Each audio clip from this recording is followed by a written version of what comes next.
set.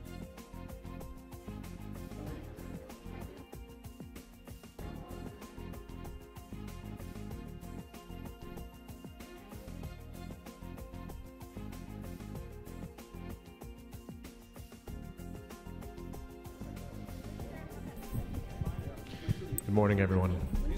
I'd like everyone to join me in the Pledge of Allegiance. I pledge allegiance to the flag of the United States of America and to the republic for which it stands, one nation, under God, indivisible, with liberty and justice for all. Thank you.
Good morning, ladies and gentlemen.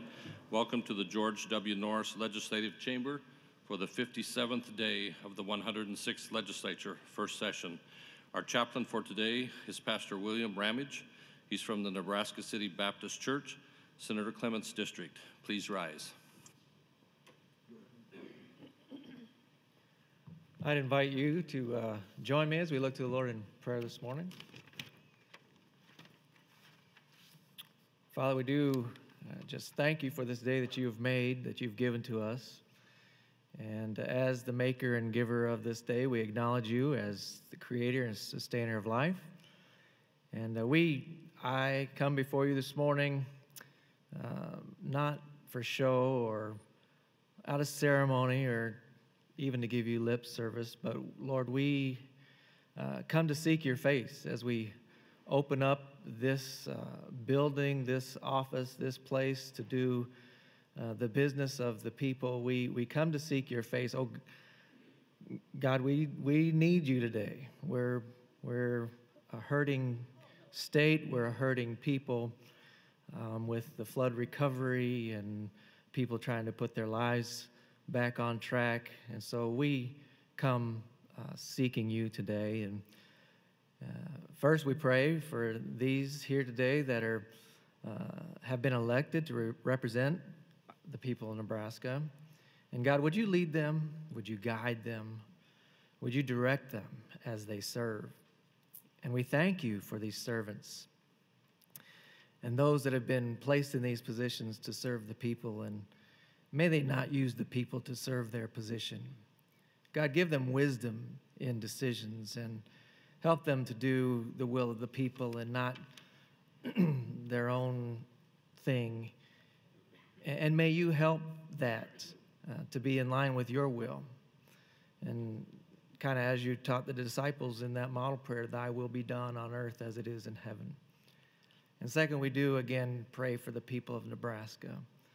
for our needs, for material needs, for emotional needs, for the spiritual needs. Think of the flooding victim. We thank you for the response, Lord, people who have given and sacrificed and helped. We thank you for the people that are loving their neighbors and helping one another.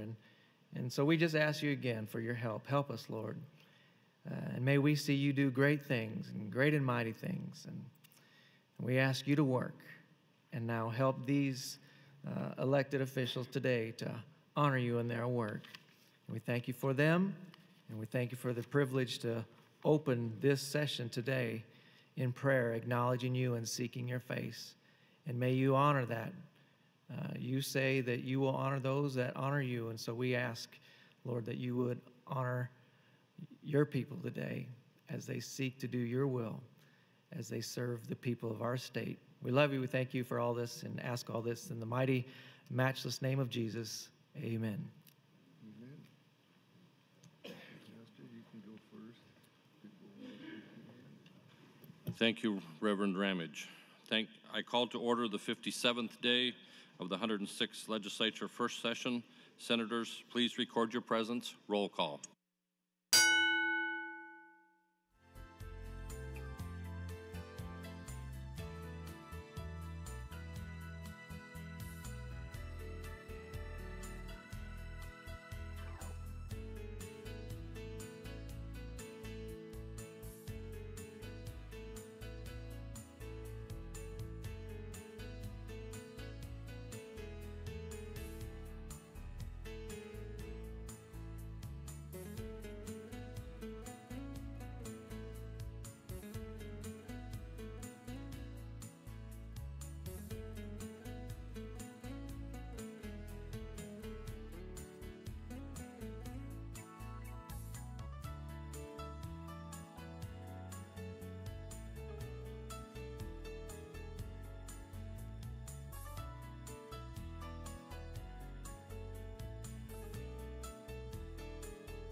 Record, Mr. Clerk.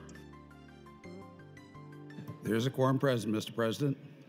Any corrections for the journal? No corrections this morning. Any messages, reports, or announcements? Not at this time, Mr. President. Speaker Scheer, you're recognized. Thank you, Mr. President. Colleagues, just wanted you to note on the agenda I did add a few bills, and those that are listening, I just want to note that the bills added are LB 323, Senator Crawford's bill, LB 657, Senator Wayne's bill, LB 693, Senator Holloran's bill, LB 237, Senator Crawford's bill, LB 496, Senator Wayne's bill, and LB 375, Senator Brewer's bill. Again, for those listening, LB 323, 657, 693, 237, 496, and 375.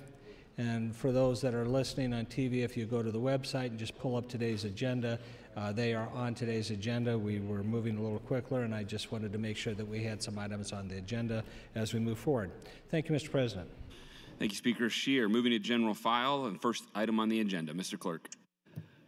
Mr. President, the first item this morning, Legislative Bill 227, introduced by Senator Hughes. It's a bill for enacting the Nebraska Right to Farm Act to redefine terms, to change provision relating to determination of a public or private nuisance, repeal the original sections. The bill was introduced on January 14th of this year, referred to the Agriculture Committee. That committee placed the bill on general file with committee amendments.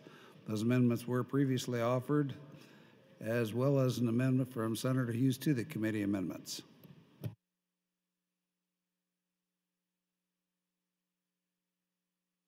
Thank you, Mr. Clerk.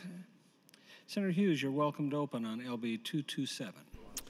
Thank you, Mr. President. Good morning, members of the legislature.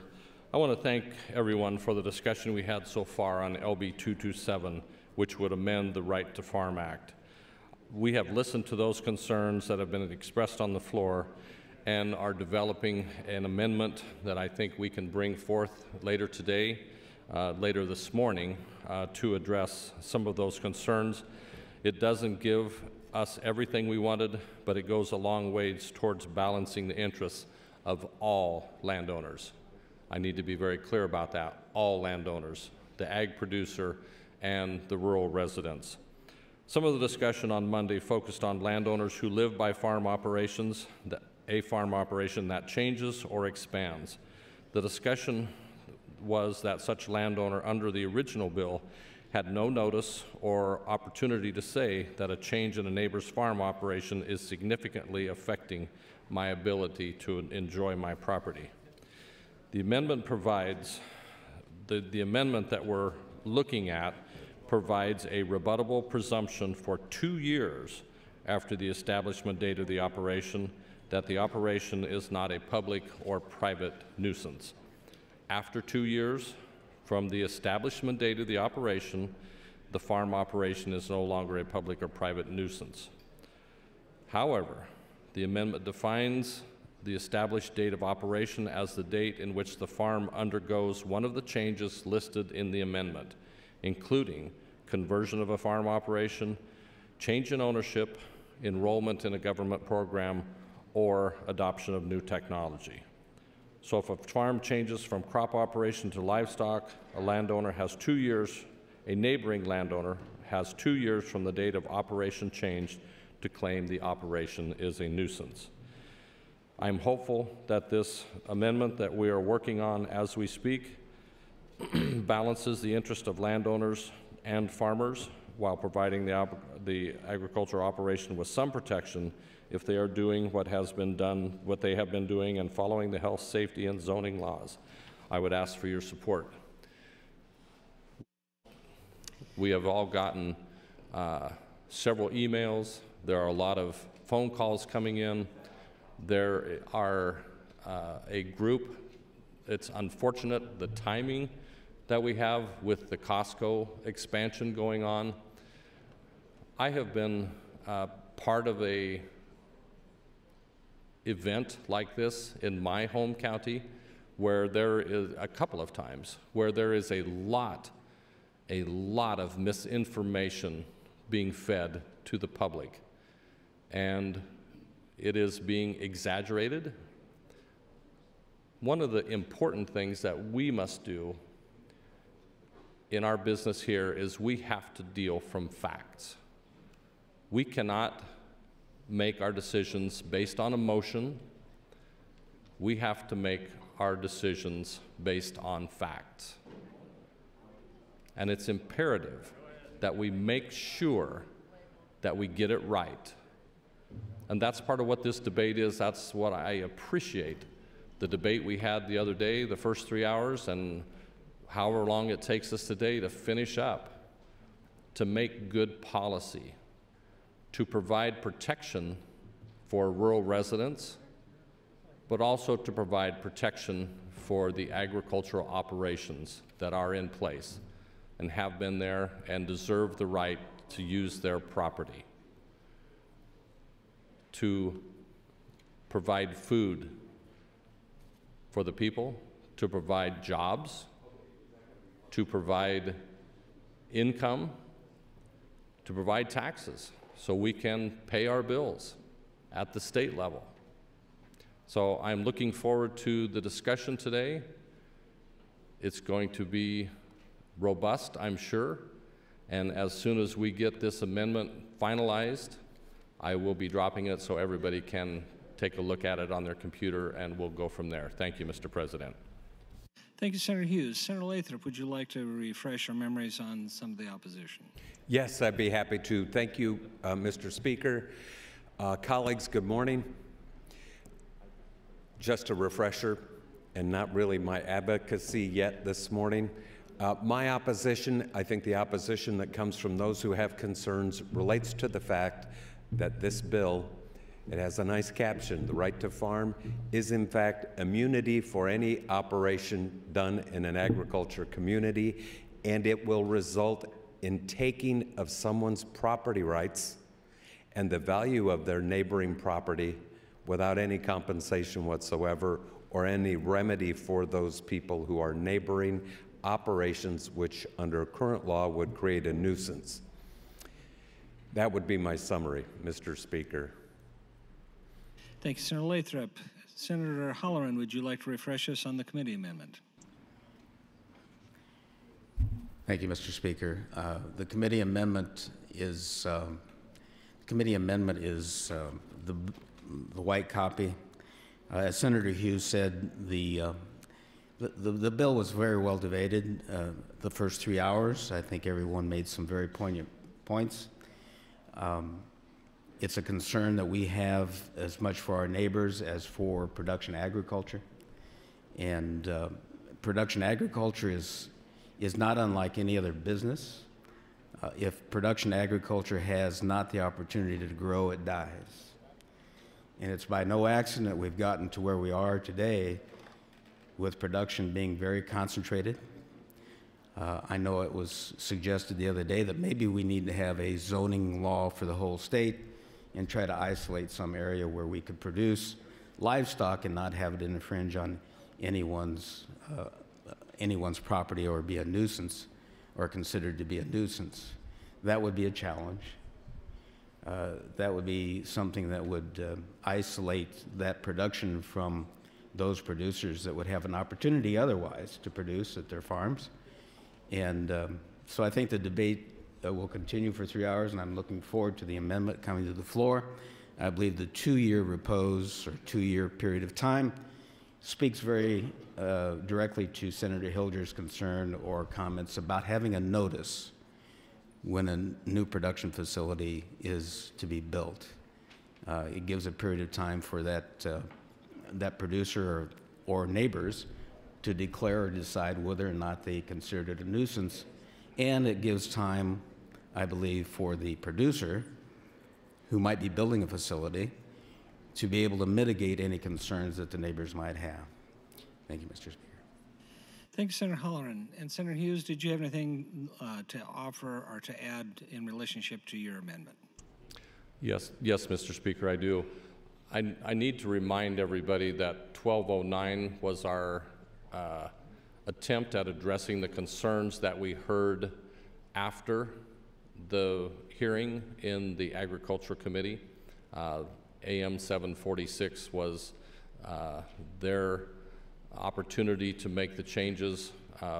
We have been talking with a lot of people about this bill, and AM 1209 is the result of that. Before we began the discussion, the amendment that is being currently worked on is a result of the discussions that we had the other day in the first 3 hours. Thank you, Mr. President. Thank you, Senator Hughes. Going to floor discussion. Senator Lathrop, you're recognized. Thank you once again, Mr. President and colleagues. Good morning. I have seen the amendment Senator Hughes has previewed for us this morning. I'll wait until that has been offered to tell you why I think it's not going to work.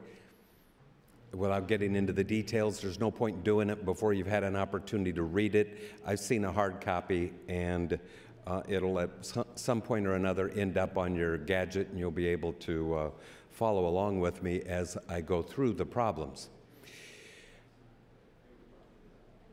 Many of you probably over the last couple days, as spring has arrived, threw the doors or the windows open on your house and let the fresh air in. I know I did. And it's, you know how the house smells when you open the windows up in the spring and you can smell fresh air coming into your house? Or maybe you went out and gardened. I did some yard work this weekend, spent about 5 hours working in the yard. Or maybe when this time of year comes around, your thoughts turn to golf or riding your bike or doing other things outdoors. What we're talking about today is whether or not we will let one neighbor make those simple joys impossible. And it's more than just the simple joys. It's more than just being able to open the windows in your house. It's the ability to get to your car without being overtaken by flies. It's the ability to stand outside and have visitors over to your home, your family to come by. What happens, why we are here today, is we are talking about whether we will enshrine into law a policy that would let one neighbor ruin the property of another and not compensate them for it. Now, I've said all of this before, and you guys maybe that still support the bill, and believe me, if you think that's not what it does, I'll have that conversation again or with you. It takes somebody's property for the benefit of someone who has expanded their operation to make more money. And I don't have a problem with these big businesses. If you guys don't care about the small family farmer anymore and you want everybody to have sheds with 5,000 pigs in them, it's your business. I go for it. But when you take away somebody's home or their property and then you immunize the person who's doing this, I have a problem. And what occurred to me this morning on the drive down is it's not just somebody's house. Maybe you're okay with taking the neighbor's house. But what if they park one of these things next to a state park? Right? What if we park one of these things next to a state park? Or, I played some of your golf courses out in the West. What if somebody parks this next to the Wild Horse Golf Course in Gothenburg?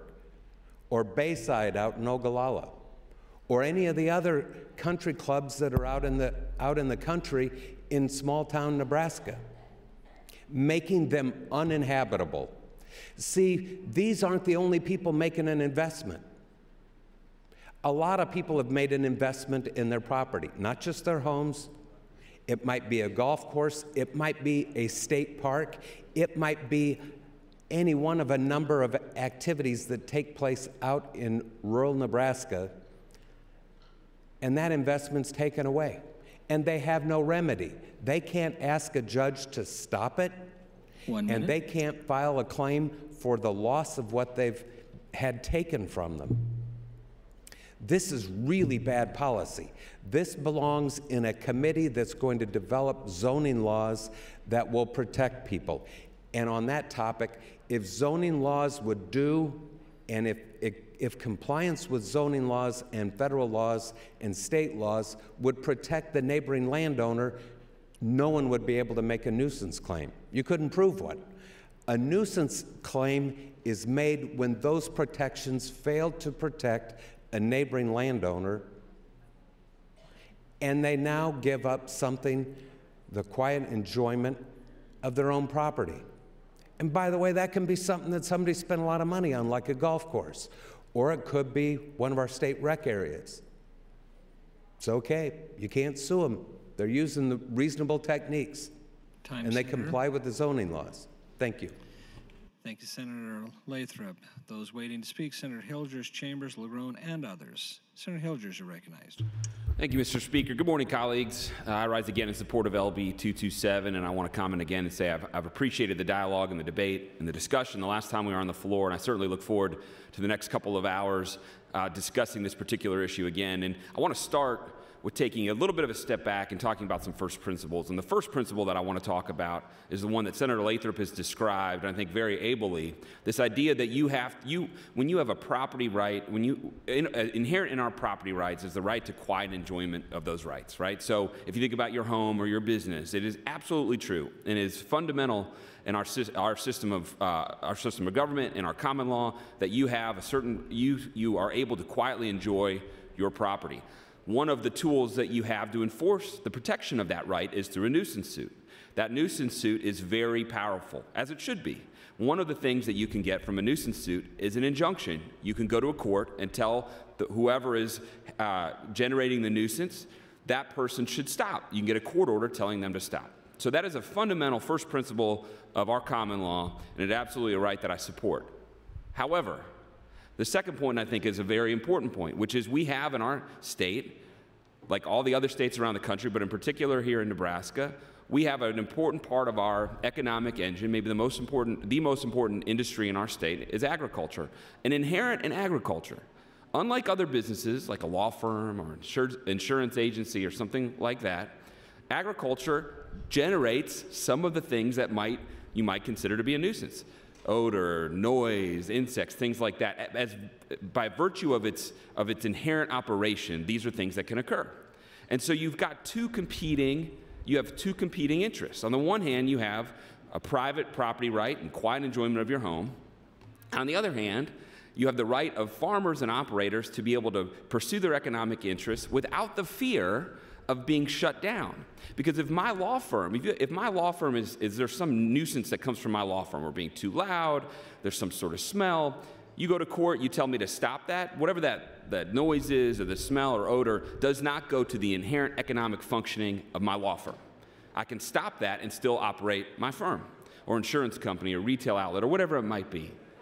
If you have an ag operation and you get an injunction shutting down whatever is causing the nuisance, more likely than not, almost more certainly than not, your ag operation itself is at risk. So think of any other context, any other business where someone can go get an injunction and shut you down for that nuisance, for possibly violating a nuisance law. That is a significant restriction on the operation, the ability to farm and operate, which itself would then create a significant restriction on our economy. Now, what's really important here is that this is a discussion that has been in some ways been settled in policy for 40 years, nearly 40 years, colleagues.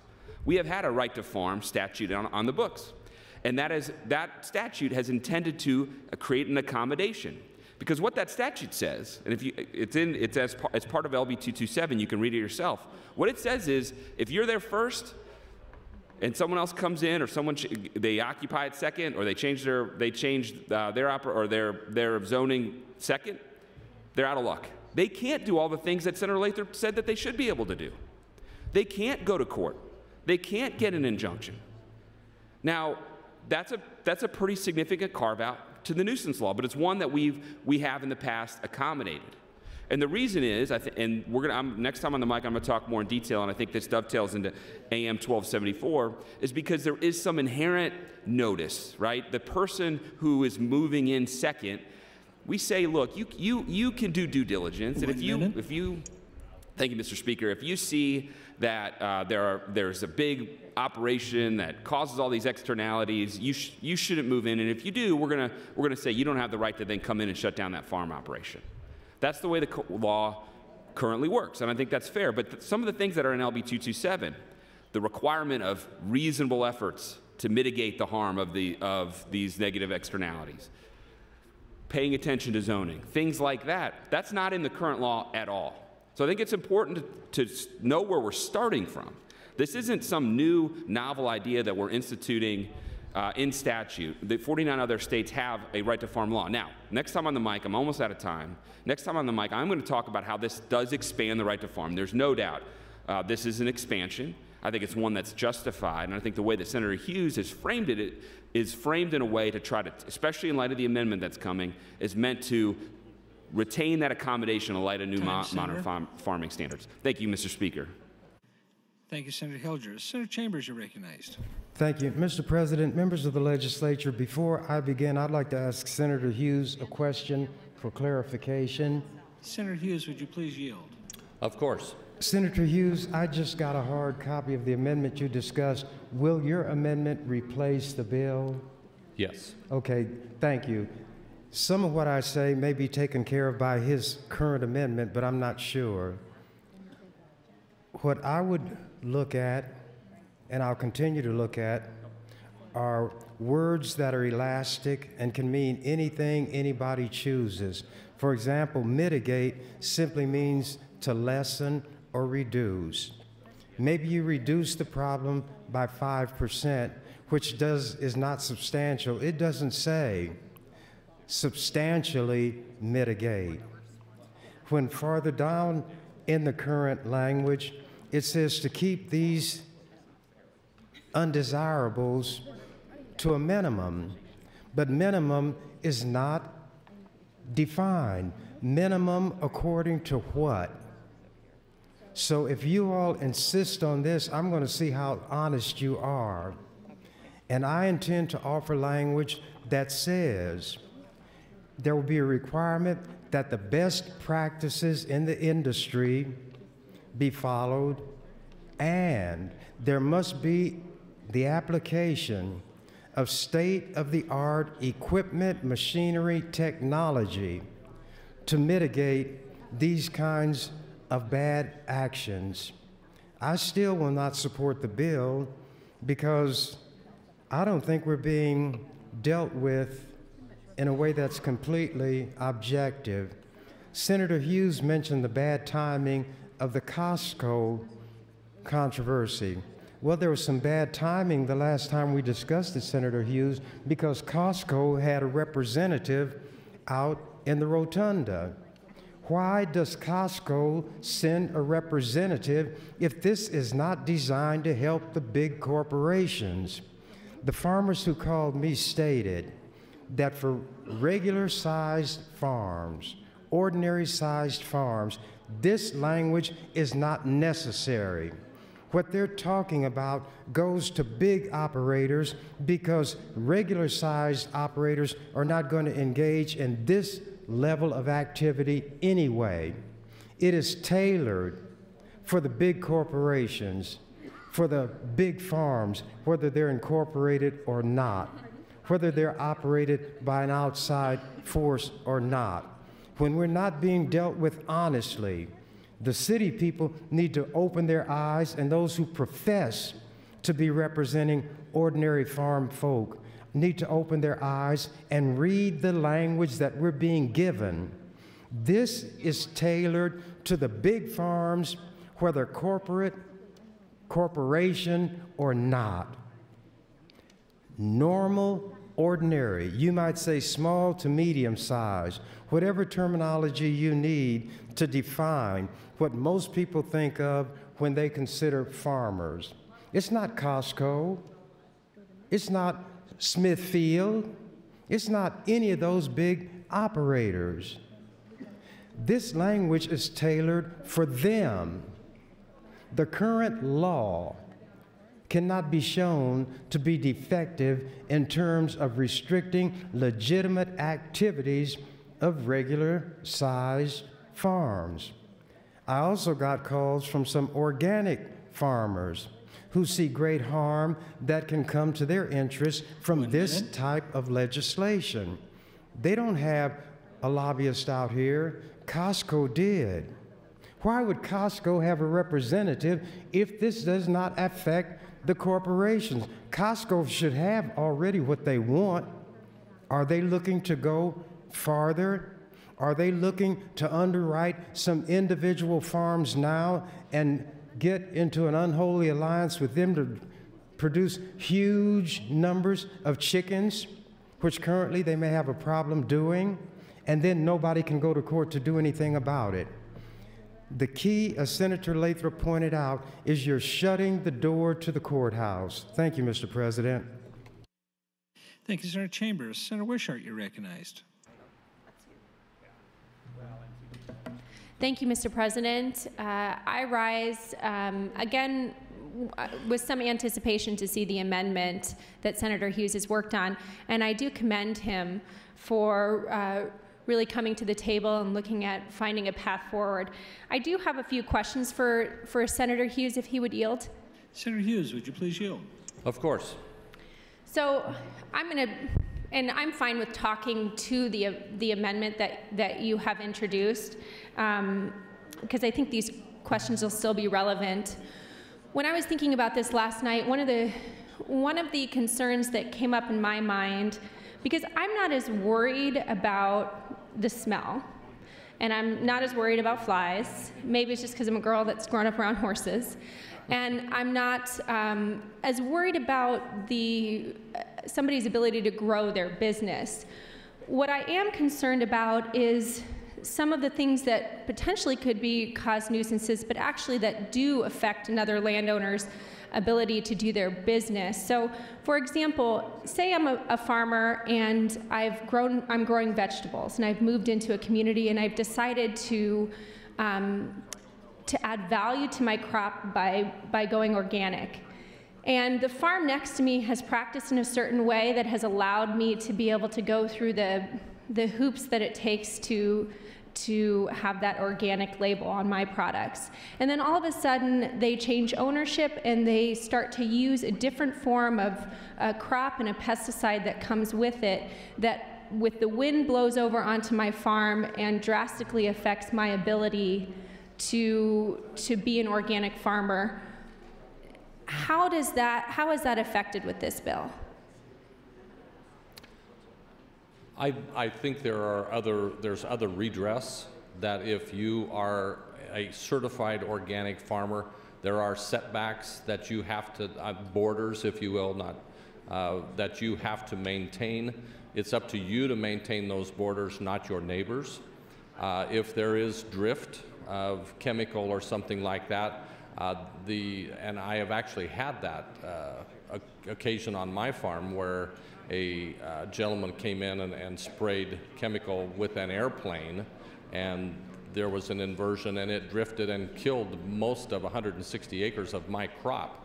I went to them, I talked to the Department of Agriculture, that was my redress, and if there is damage, you still get to, discuss that with them and look for remediation.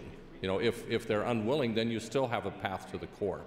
This is not in the nuisance, it's not, we're talking about nuisance, that's talking about a damage, a very clearly defined damage. So chemical drift onto another person's property that affects their property rights is not considered a nuisance. I think it's addressed in other ways. But would that fall under our nuisance laws? I'm not a lawyer, and that's not my area of expertise, so I would have to ask an attorney that. Okay, that's really where my concern is. And one more question, in terms of reasonable, because say chemicals do fall under nuisance and are affected by these changes, 1 minute. who determines And I'll ask this question, and then I'll follow up with Senator Hughes when I talk next time. One of the questions I have is, who is it that is determining what reasonable is?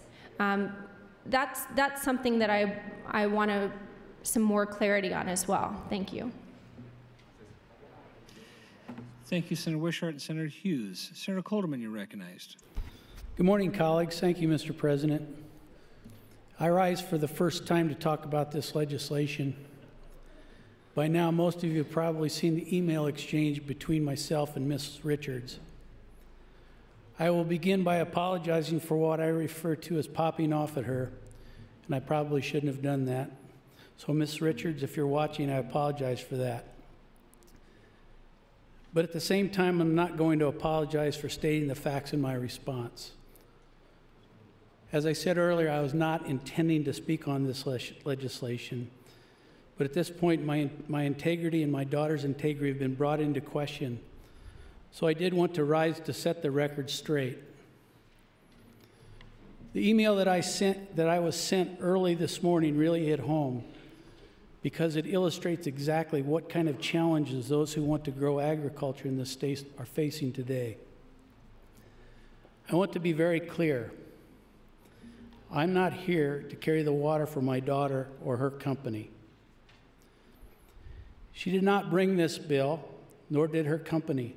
So with that, I would ask if Senator Hughes would yield to a couple of questions. Senator Hughes, would you please yield? Of course. Senator Hughes, did my daughter or I or the company that she works for, Lincoln Premium Poultry, have any input on this bill? No. Who brought the bill to you? The Nebraska Cattlemen and the Nebraska Farm Bureau. Thank you. Most of you know me, and most of you know my daughter.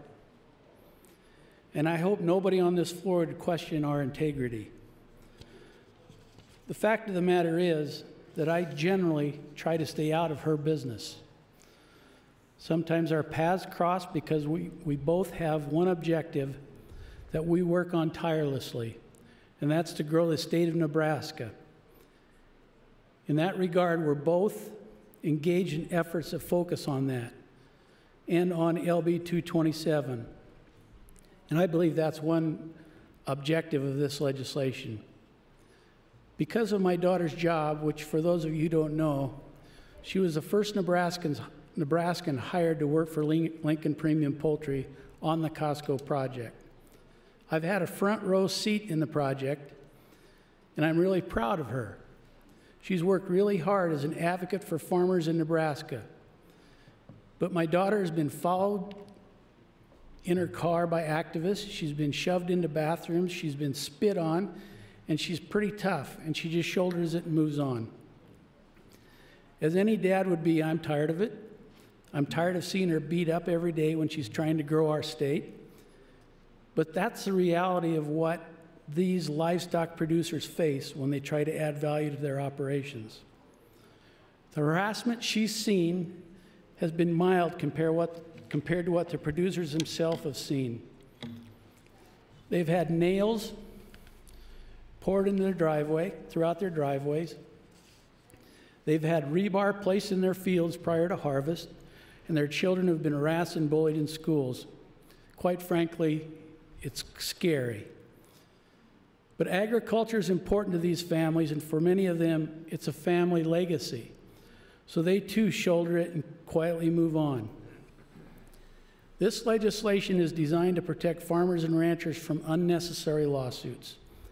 I really appreciate the points that Senator Lathrop and others have made, but it's my understanding for situations where the farmers are truly not following rules, regulations, and the law, 1 minute.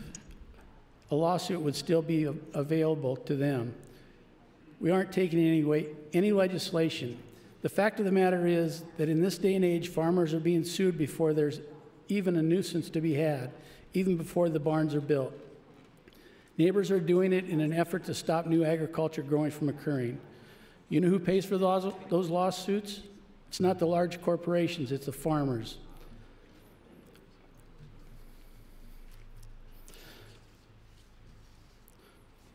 And I'll finish my comments when I punch in again. Thank you. Senator Colderman, thank you, Senator Colderman and Senator Hughes. Senator Hughes, you're recognized. Excuse me, one moment, Senator Hughes. Announcement, Mr. Clerk. Thank you, Mr. President. The Appropriations Committee will hold an executive session at 9:45 in room 1003. Thank you, Mr. Clerk. Mr. Hughes, you're now recognized. Senator Hughes, you're recognized. Thank you, Mr. President. I thought the amendment was my new amendment was going to be coming up now. Are you wishing to withdraw your other amendment? Yes, I wish to withdraw 1209. So ordered. Mr. Clerk, for amendment. Senator Hughes, I understand you also want to withdraw 1201. Yes. Yes. In that case, Mr. President, Senator Hughes would offer AM 1274.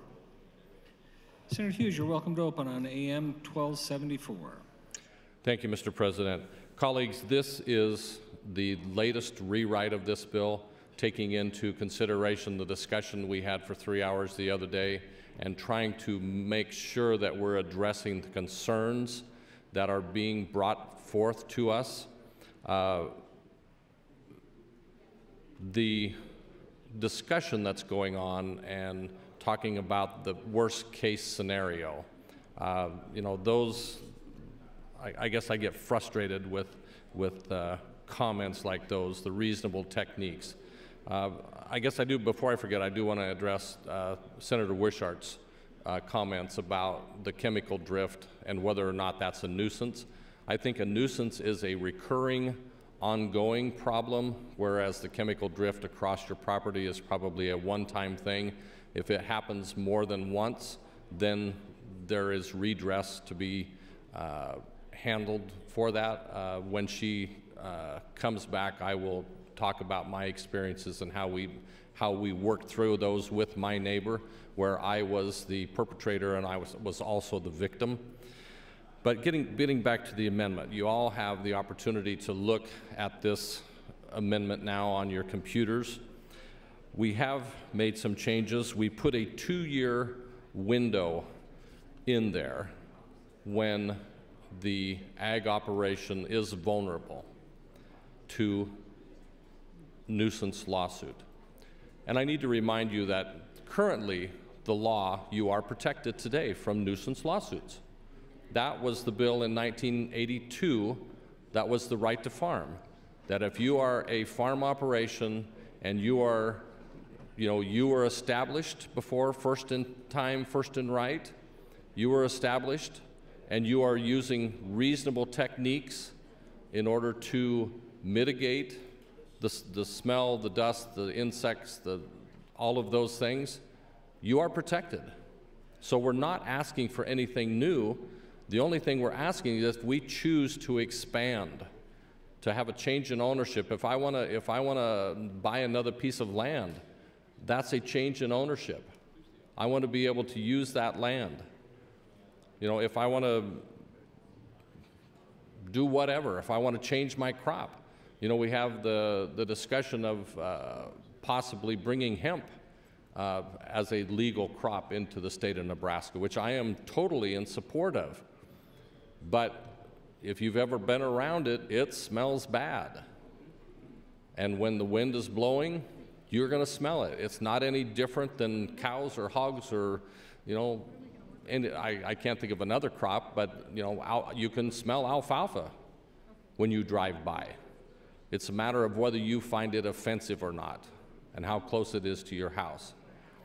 I need to remind everybody that we have zoning laws that protect the homeowner and the farmer, the rancher. What the amendment does, AM 1274, just specifies more clearly for the courts, if there is, what the intent of the legislature is, if there is a suit brought, what our intent is, but it is opening up a 2-year window of vulnerability from when the operation commences.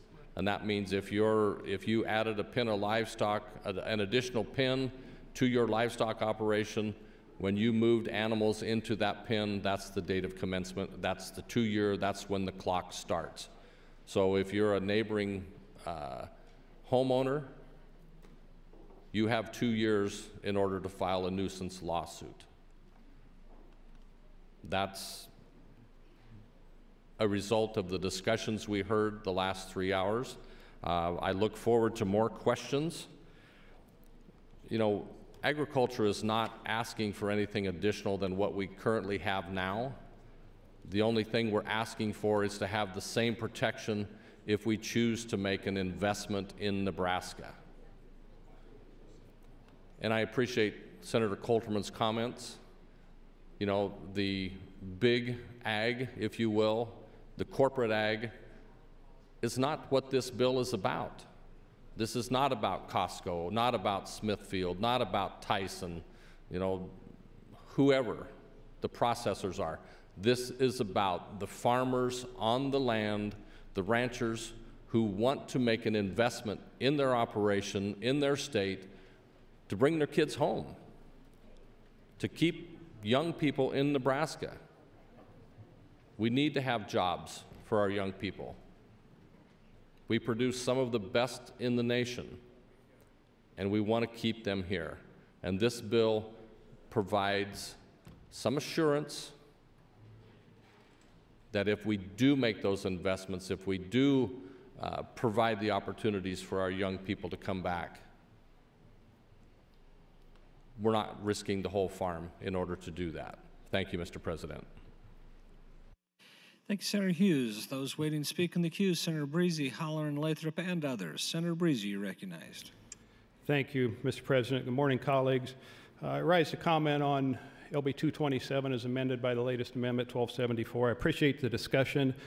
And as I read LB 1274, the main thing it does, it sets essentially a statute of limitations for bringing a nuisance suit. And to me, that's good policy. It creates some certainty after a certain time. And as Senator Hilgers pointed out, you know, perhaps the need for notice, it kind of addresses some of those concerns there. And this bill's about growing our state, and we can talk about growing our state all we want, or we can do things that will help us grow our state. And this is a chance to implement something that can help us to grow our state. And I want to address a few things I heard a couple days ago, and perhaps a couple things I heard this morning. Someone suggested that what we're trying to do here is close the courthouse door. And that's absolutely not true. As per the new language, a suit can still be brought within that 2-year period. And as per the language of AM 1274, the ag producer must still show that he or she fits within the language we're proposing here. And that's a showing they employed reasonable techniques to mitigate. And somebody called this immunity for the expanding ag producer. Not so. Again, as per the latest amendment, a suit can still be brought. Again, the operation must still fit within the requirements of the Right to Farm Act. And someone suggested the other day a growing ag operation could encircle a residence. And really, such a scenario overlooks the fact that that ag operation is going to have to demonstrate reasonable techniques to mitigate any damages. And someone complained the other day that, you know, we're not really defining mitigate here, and I submit the words must be taken in context, and that context is requiring demonstration of reasonable techniques to mitigate. And really, it would be up to the finder of fact, whether it's a jury, whether it's a judge, to determine what constitutes a, quote, reasonable technique to mitigate. And somebody also talked about the failure to mention flies and rats and things of that sort. But I note the language of the bill requires reasonable techniques to mitigate, to keep dust, noise, insects, and odors at a minimum.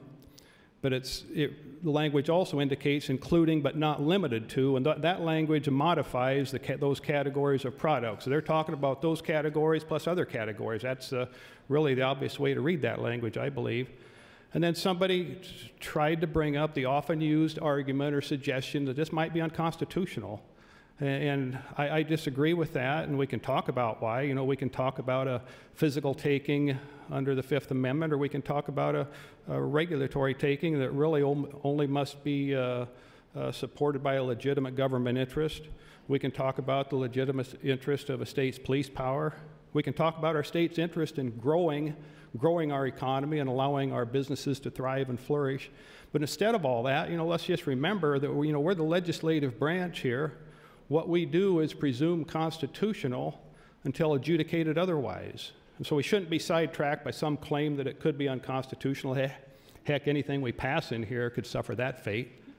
So don't be sidetracked by some of the arguments we're hearing here. Instead, let's consider what we can do here to help grow our state, and this is one of those bills that can help us do that.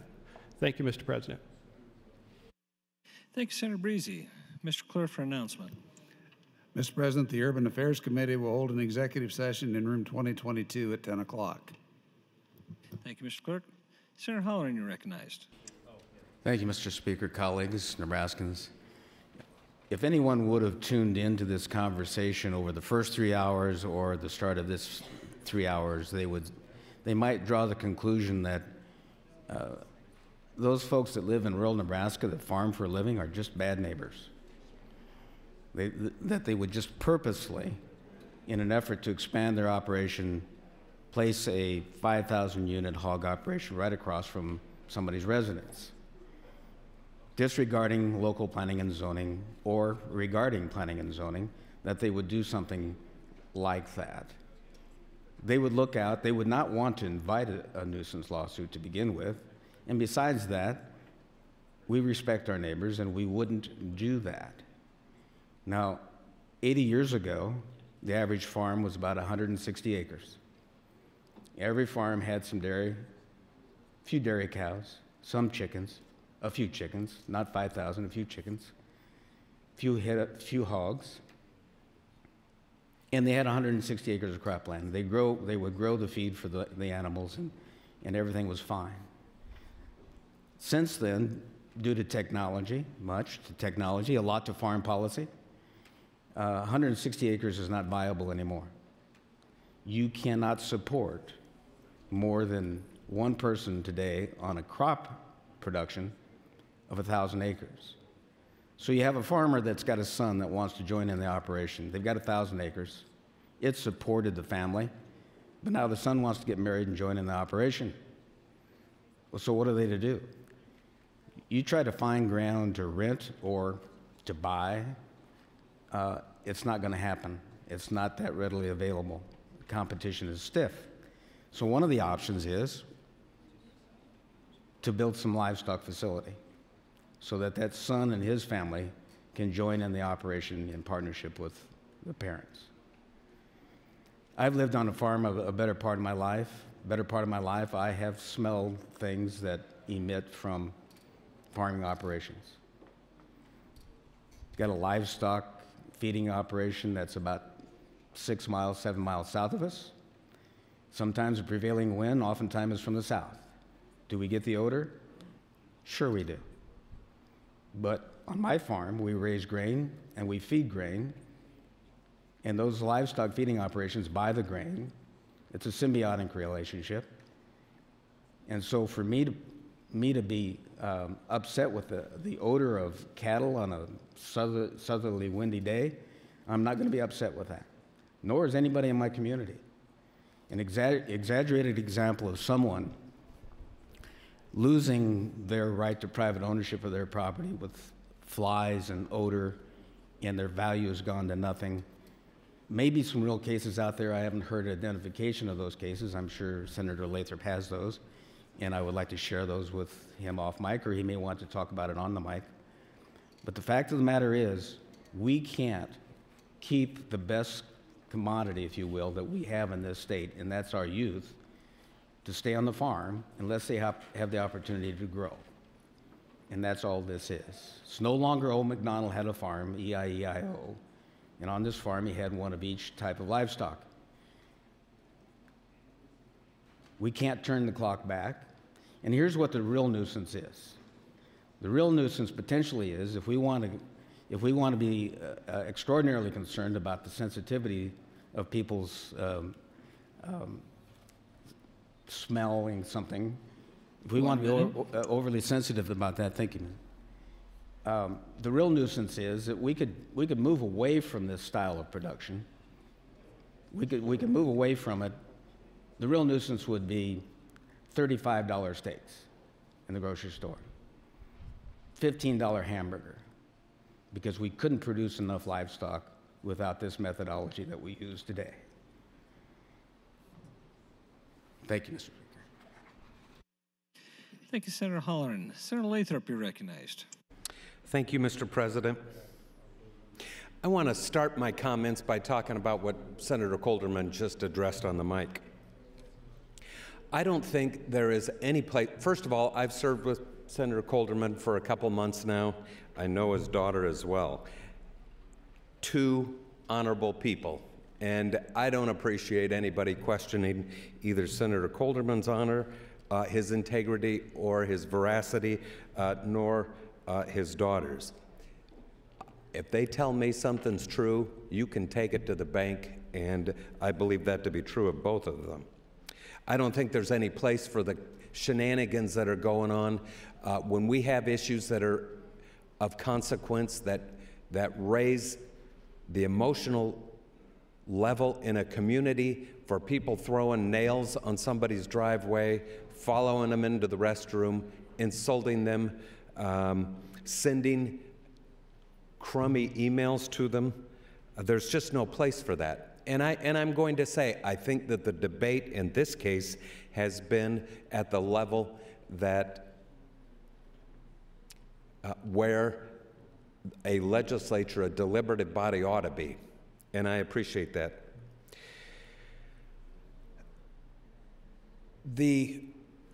When Senator Hilger spoke, he said that he recognizes, and the difficulty when Senator Hilger speaks is, I agree with an awful lot of what he's telling you. Like, he's telling you the same thing I'm telling you, right? He's telling you the same thing I'm telling you, which is, under the existing law, if I'm going to go out and buy a place out in the country, I can look around and see what's there, right? And if somebody's got a hog operation or cattle, and I move next door, I can't complain about it because I have notice, right? I know that that's happening. The difficulty with this bill is you don't have notice. It can change on you. And it's not the guy in South Lancaster County or in Washington County or Cass County, those areas close to metropolitan area where the urban guys want to go get their piece of land. We're not talking about that. Probably do have zoning laws that protect that. By the way, we have some counties with no zoning. And I can give you cases where the zoning laws didn't protect somebody from a nuisance. So if zoning laws and the laws are being complied with, or even reasonable techniques were being complied with, and that solved the problem, and we're supposed to have some peace of mind because someone's going to comply with the zoning laws and federal laws that don't really regulate farmers very much or their operations. If those were to give us peace of mind, then they wouldn't need the immunity. And Senator Breezy, it is immunity. If I can't bring a suit against somebody who is causing me harm, that's an immunity. And it's contrary to common law. But here's the problem.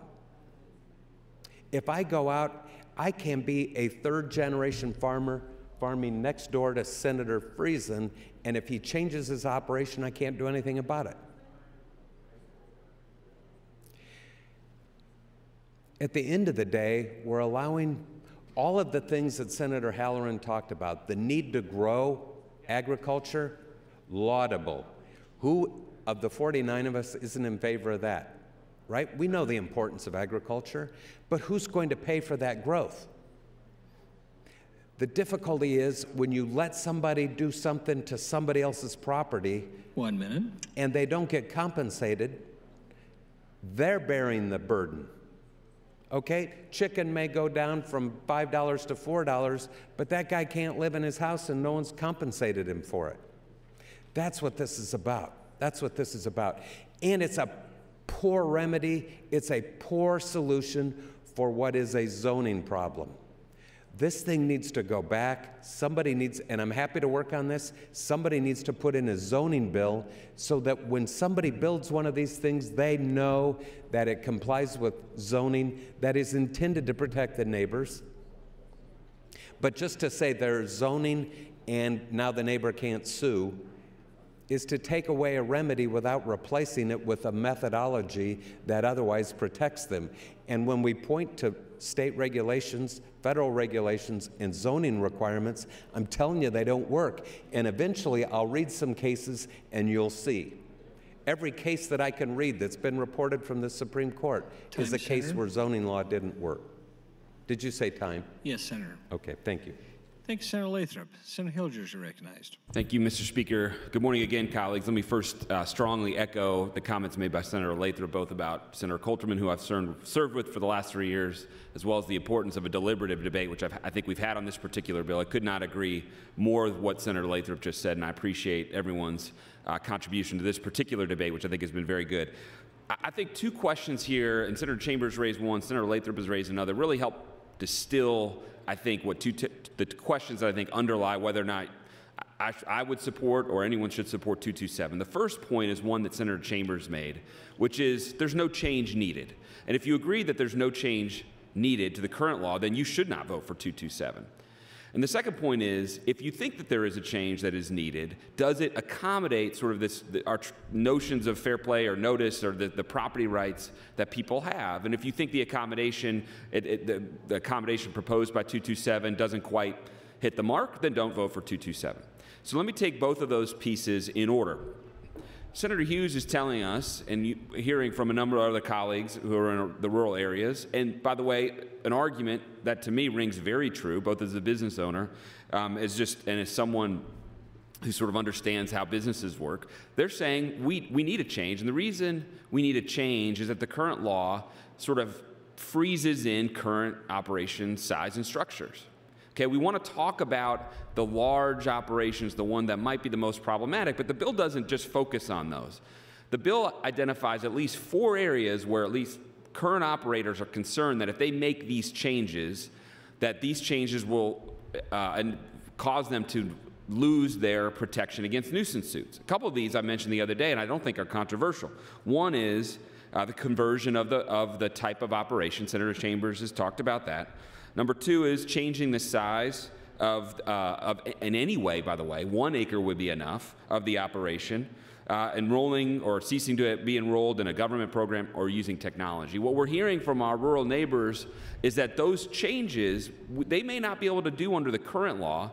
And so what happens is, especially when you have this significant threat of an injunction and a nuisance suit, that protection is very important to the ability of those farmers, those operators to be able to continue the be able to continue their operation. As I mentioned before, you can get an injunction against my law practice for noise. I can still practice law.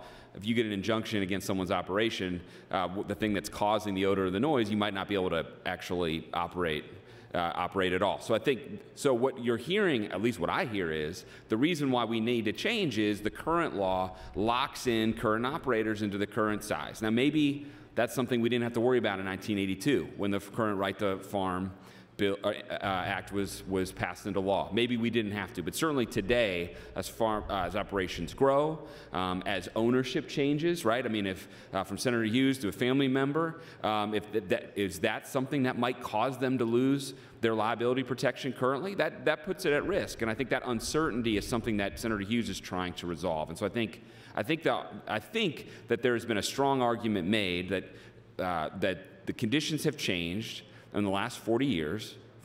Farms are not operated in the same way they were in the early 80s. There's more consolidation, there's more growth, there's changing of the types of operations that they have on their ground, and we need to accommodate that change. Now, the second question then is, if you think a case has been made for change, and I think there has been, can we do it in a way that accommodates private property rights? And I think that really goes to the core of what Senator Lathrop has argued. And I think we have to get that right. There's no doubt about it. And I think this conversation has helped getting us closer to getting that right. And 1 minute. Thank you, Mr. Speaker. Senator Hughes has made a couple of accommodations. One of which that gets lost a little bit is there is now an additional condition on getting this liability protection that does not currently exist. Currently, if you have the liability protection, you don't have to take any reasonable efforts whatsoever. If you are causing a nuisance to your neighbor next door and they moved in after you, tough luck. If there's a zoning requirement, And you can ignore that and still keep your liability protection. So the first thing Senator Hughes has done in 227 is actually put some more restrictions and say, no, you have to be a good neighbor. Not currently in the law right now. You don't have to currently do it under the statute as it exists today, but under 227 you would have to. Now when I come back, I'm about to run out of time. When I come back, I'm going to talk about some of the other ways that Senator Hughes or 227 has tried to accommodate this private property, this notion of private property, along with what we're trying to do to accommodate modern agriculture, and in particular, I think this very sound and smart protections of AM 274. Thank you, Mr. Speaker. Thank you, Senator Hilgers. Those waiting to speak in the queue, Senator LaGrone, Chambers, Friesen, and others. Senator LaGrone, you're recognized. Thank you, Mr. President. I really do appreciate the discussion that's taking place on both sides of this. I think we're really getting into the meat of this bill, which is the way it should be done. I just wanted to touch a little bit on the implication that has been made at various points throughout the debate that there are constitutional problems with the bill. And the claim would be that the bill would affect a government taking of private property, and that would be based on an Iowa case that is actually very obscure, and I think it's pretty clear that this is not a taking, and thus the bill is constitutional. So when we're looking at whether something is a government taking or not, there's a very big difference in this instance between granting immunity for private action and the government taking some action which effectuates a taking. Now in Iowa, they found that there was a taking, but they based that on the fact that there was an 1895 lawsuit that equated a nuisance immunity to an easement. And thus, in Iowa, by taking away that liability, the court found that the legislature was granting an easement over that land. However, in every other state that has considered this, they have rejected that Iowa analysis because they have no such decision equating nuisance immunity to an easement. And Nebraska doesn't either. So when we look at this, we know that it is not a taking because some of the key elements of a taking are missing, thus that there be some government action effectuating a taking. This is granting immunity for private action, which is drastically different. So I just wanted to get up and clarify that again. There is not a constitutional issue here because we do not have the same analogy in our law of nuisance immunity liability to an easement. Because of that, I just want to point out again, there is not a constitutional problem with this bill. Thank you, Mr. President.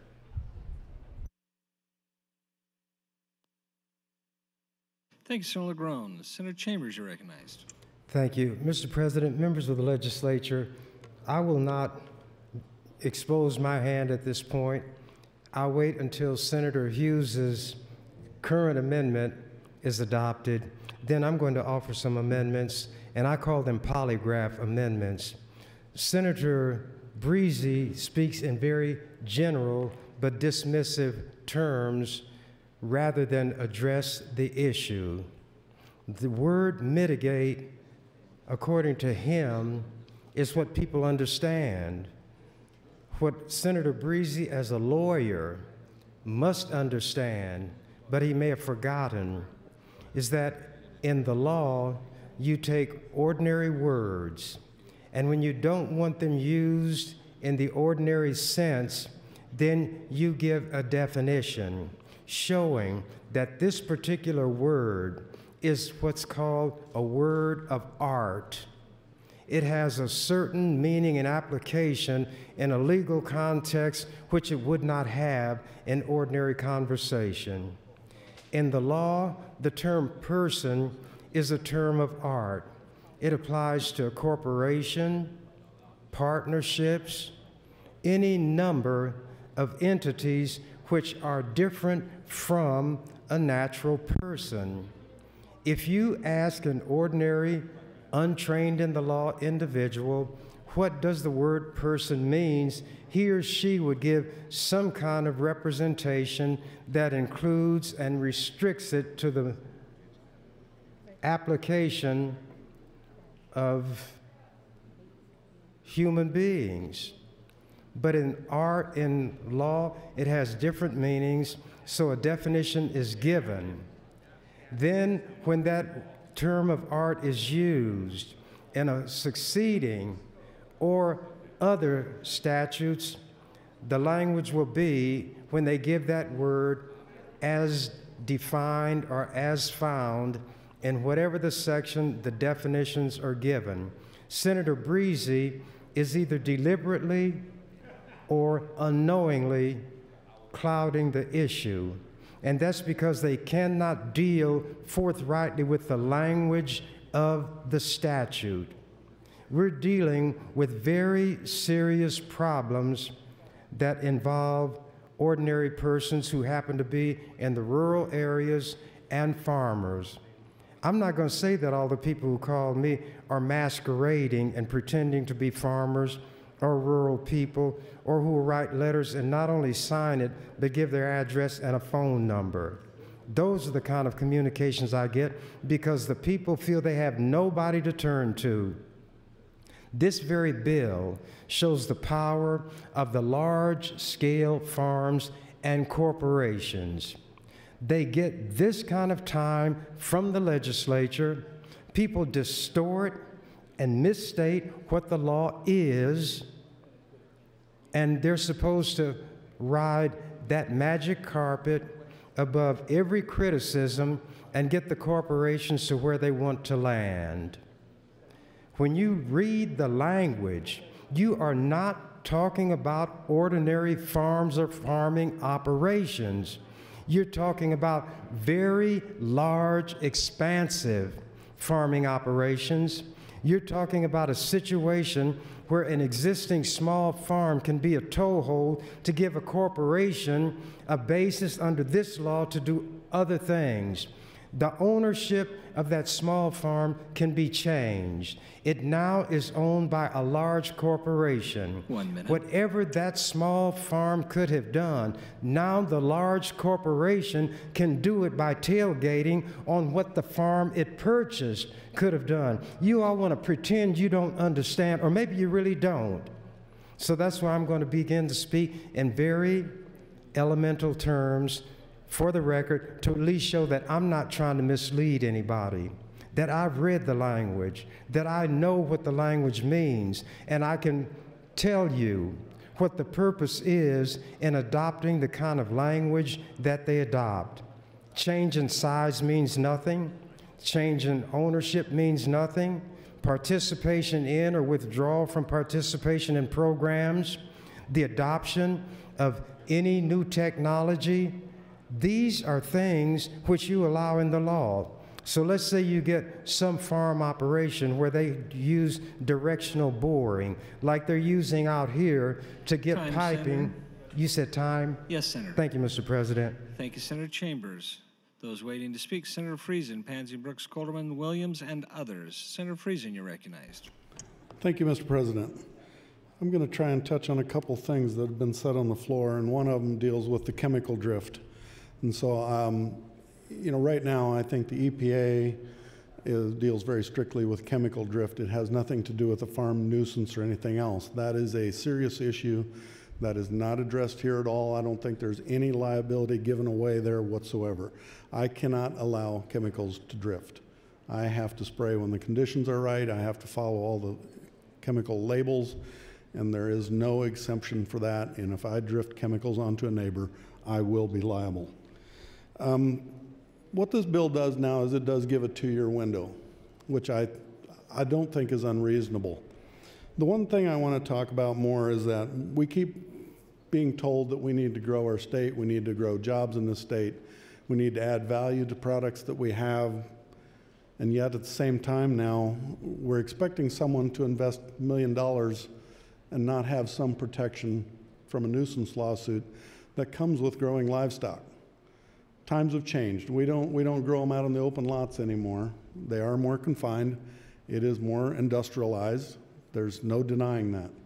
And I don't think we could even pretend that we could feed the population if we tried to have everything free range and open, and I think the pollution issues would be worse than they are now by far.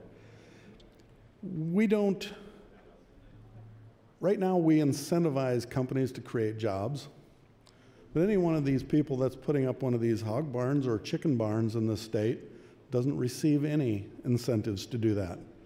That is an investment of their own money. They sign mortgage to borrow the money. They put up the barns. They're hoping that these contracts are good. I'm not a big fan of contract feeding, never have been, but it's the only way that we're going to get any livestock production in the state, because small farmers on their own cannot do this anymore. There's no market. You can have niche markets if you're close to Lincoln and Omaha. You can do some of these small-sized farms. It works great. More power to them. But it just doesn't work on the scale anymore. You can't make a living doing it. Corporations have no need to own these barns. We're foolish enough to do it for them. We work for almost cost, sometimes even below cost, and we continue to provide the safest, cheapest food supply in the world. Why would a corporation come in and own this if we will do it for nothing? We have been doing this for a long time, and I have not seen an attempt by corporations to come take over ownership of the land and run these farms. When a farmer owns it, they've found that their livestock are taken care of in a better manner than if they just hire somebody to come in and do it. Those operations who have tried to be run by hired help find that their livestock are not taken care of the way they should be. Farmers tend to do a better job, and we do it cheaper than anybody. There isn't a corporation out there that operate on the margins we operate on, and yet we're supposed to now be asked to invest $1 million and not given some protection against a lawsuit that could turn you to bankruptcy. This isn't right. With that, I'll yield the rest of my time to Senator Hughes. Senator Hughes, 115. Thank you, Senator Friesen. I appreciate that. We just need to get back to what this bill actually does. You know, and it is providing continued protection that we enjoy today if we make a minor change. You know, and those minor changes are the conversion from one type of a farm to another. That could be adding livestock. It could be changing your crop rotation. There are a lot of variables in agriculture. The enrollment in a government program, the adoption of new technology, and a change in ownership. Those are the things that we're trying to protect. Those are to continue the protection that we have today, that we already have, if we want to make additional investment in Nebraska. And that investment is coming from the people who own the land. It is coming from people like Senator Friesen and myself, who have created an opportunity to bring our kids back to the farm for that next generation. Time, Senator. Thank you, Mr. President. Thank you, Senator Friesen and Senator Hughes. Senator Pansy Brooks, you're recognized. Thank you very much, Mr. President. I have a couple questions for Senator Hughes, if he'd be willing. Senator Hughes, would you please yield? Of course. Thank you. Senator Hughes, a couple things that I'm interested in. You mentioned that you had a neighbor that at one point you were the perpetrator, at another point that neighbor was the perpetrator, and that you came to an agreement. Is that right? That is correct. Okay, so if you had not been able to get to an agreement, what would have happened? Well, I investigated when I was the victim. It was a large field. I lost about 150 acres of a crop, and if the applicator was not willing to settle with me or their insurance company, I would have filed a complaint with the Nebraska Department of Agriculture, and there would have been an investigation, and I would have gone redress, through and that. there would have been a lawsuit. So I guess that's probably not a lawsuit. I think the Department of Agriculture would have handled it. Okay. Well, I would like to just say, in my opinion, that part of the reason that there are neighbor issues, and part of the reason that people do come together and make a decision, is because of the fact that if something doesn't work that's mutually accessible and agreeable, then people have access to the courts to say, I'm being wronged. I need to be able to have access to the courts because my right to property and my ability to hold property is being detrimentally affected. So I guess, I guess I have another question too for Senator Hughes. Yes, please. Oh, thank you. Senator Hughes, I'm wondering, so would this include wind farms? This bill? Yeah, because it's the right to farm. So if you change to, if you change your crops to all of a sudden putting up a wind farm, seems to me that you would have the same inability to sue for any kind of public nuisance, correct? That's why we have zoning regulations that address that also. Well, but under this, it can't be a nuisance. Is that correct? Yes, at least as I read the law, that is correct. So. And that's, this covers a broad range of issues, my friends, and so that's what I'm concerned about. Is we've had law that's come through common law, which means really old law that's led up to this point of having nuisance law. So those are some of my concerns. I'm happy to talk off the mic on some of these issues, and I'll give the rest of my time to Senator Lathrop, who wanted a little bit more time. Senator Lathrop, 2 minutes. Perfect timing. So the question about drift, there's actually a Supreme Court case on this subject, and it was written by Judge Shanahan. Maybe you never met the guy. He was a brilliant jurist. He went from our Supreme Court to the federal court, and a wonderful human being. In Morrill County, there was somebody who put atrazine on his corn. It drifted over to some guy's soybeans, right? I don't have to tell you guys what happened. The soybeans didn't work out for him. And he brought a nuisance claim, and Judge Shanahan to collect damages for the loss of his crop. Now, maybe you can most of the time collect this from insurance.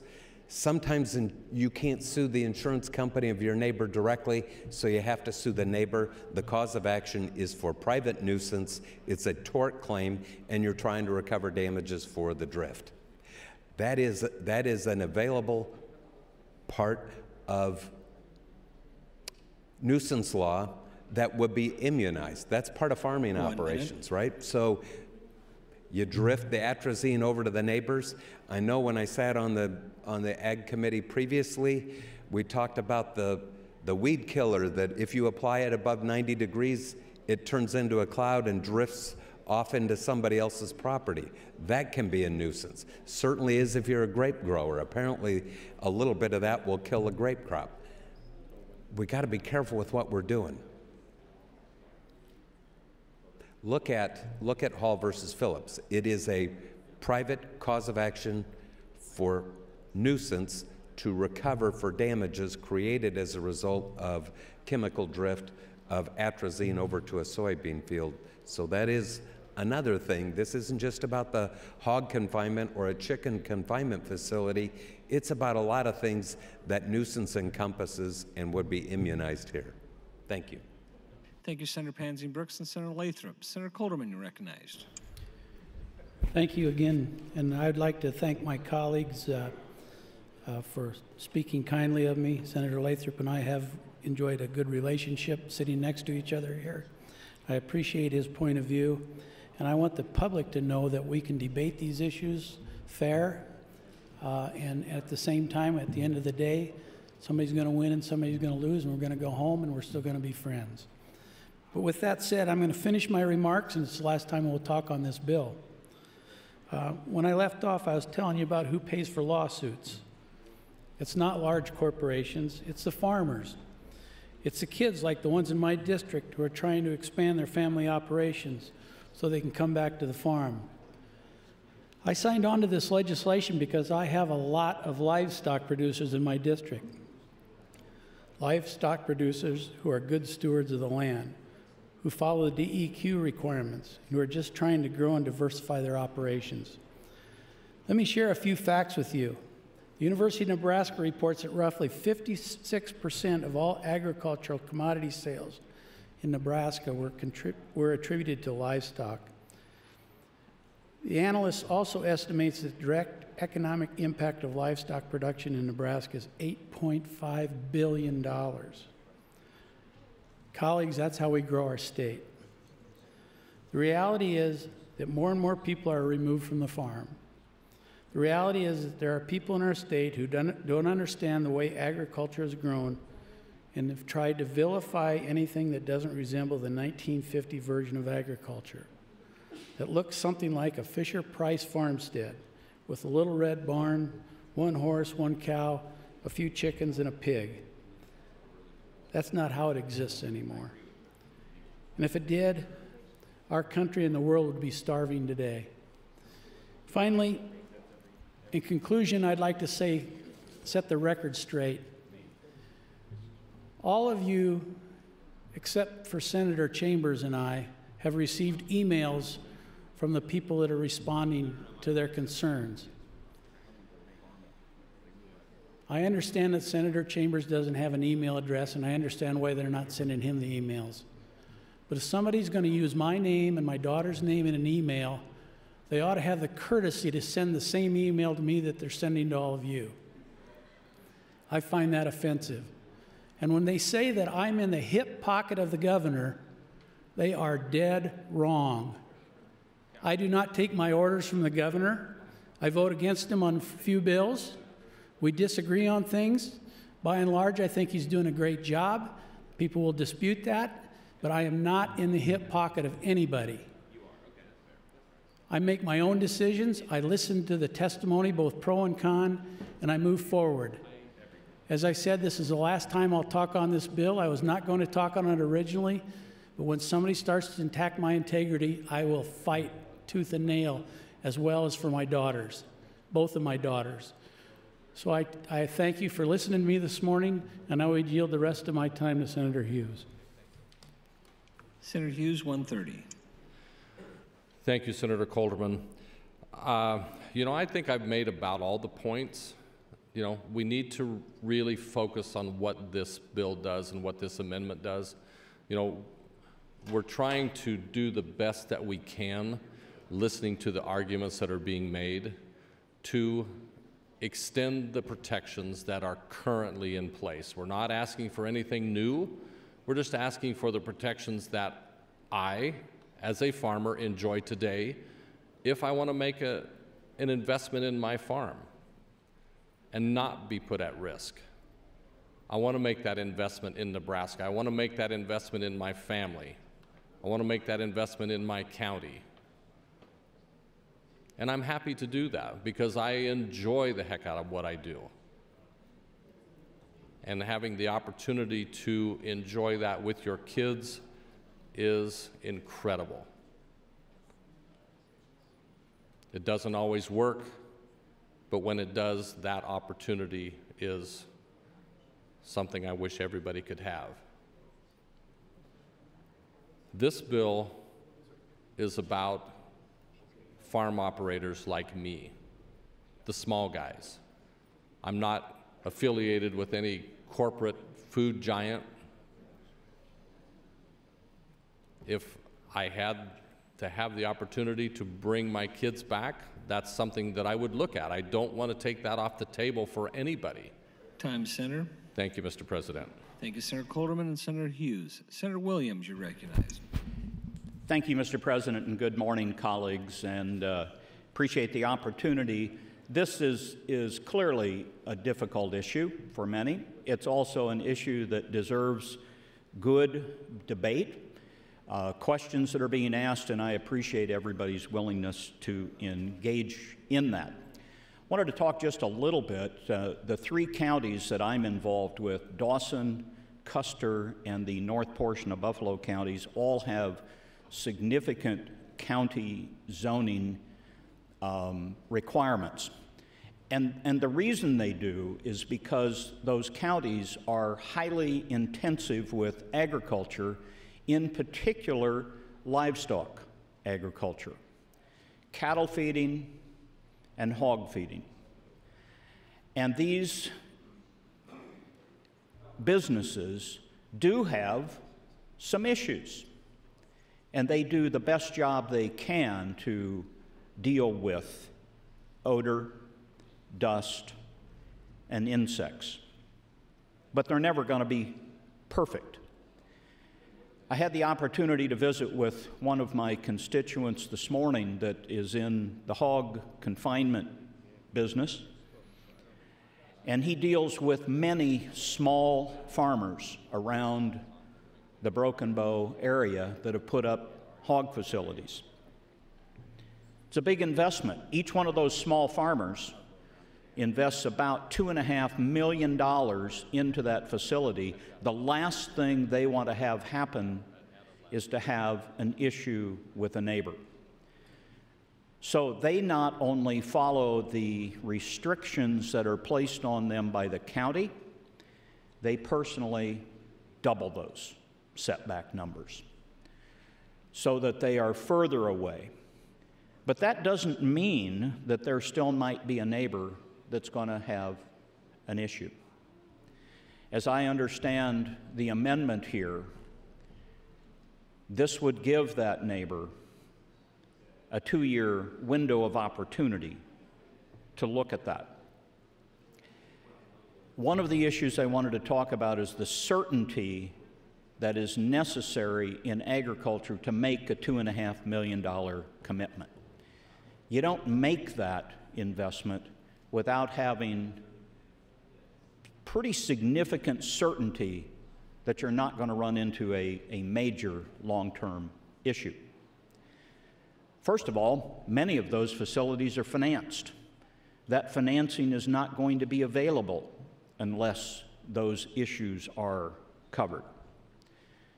We've talked about a lot of large, small, and medium type facilities, and I will tell you that's all in the eye of the beholder.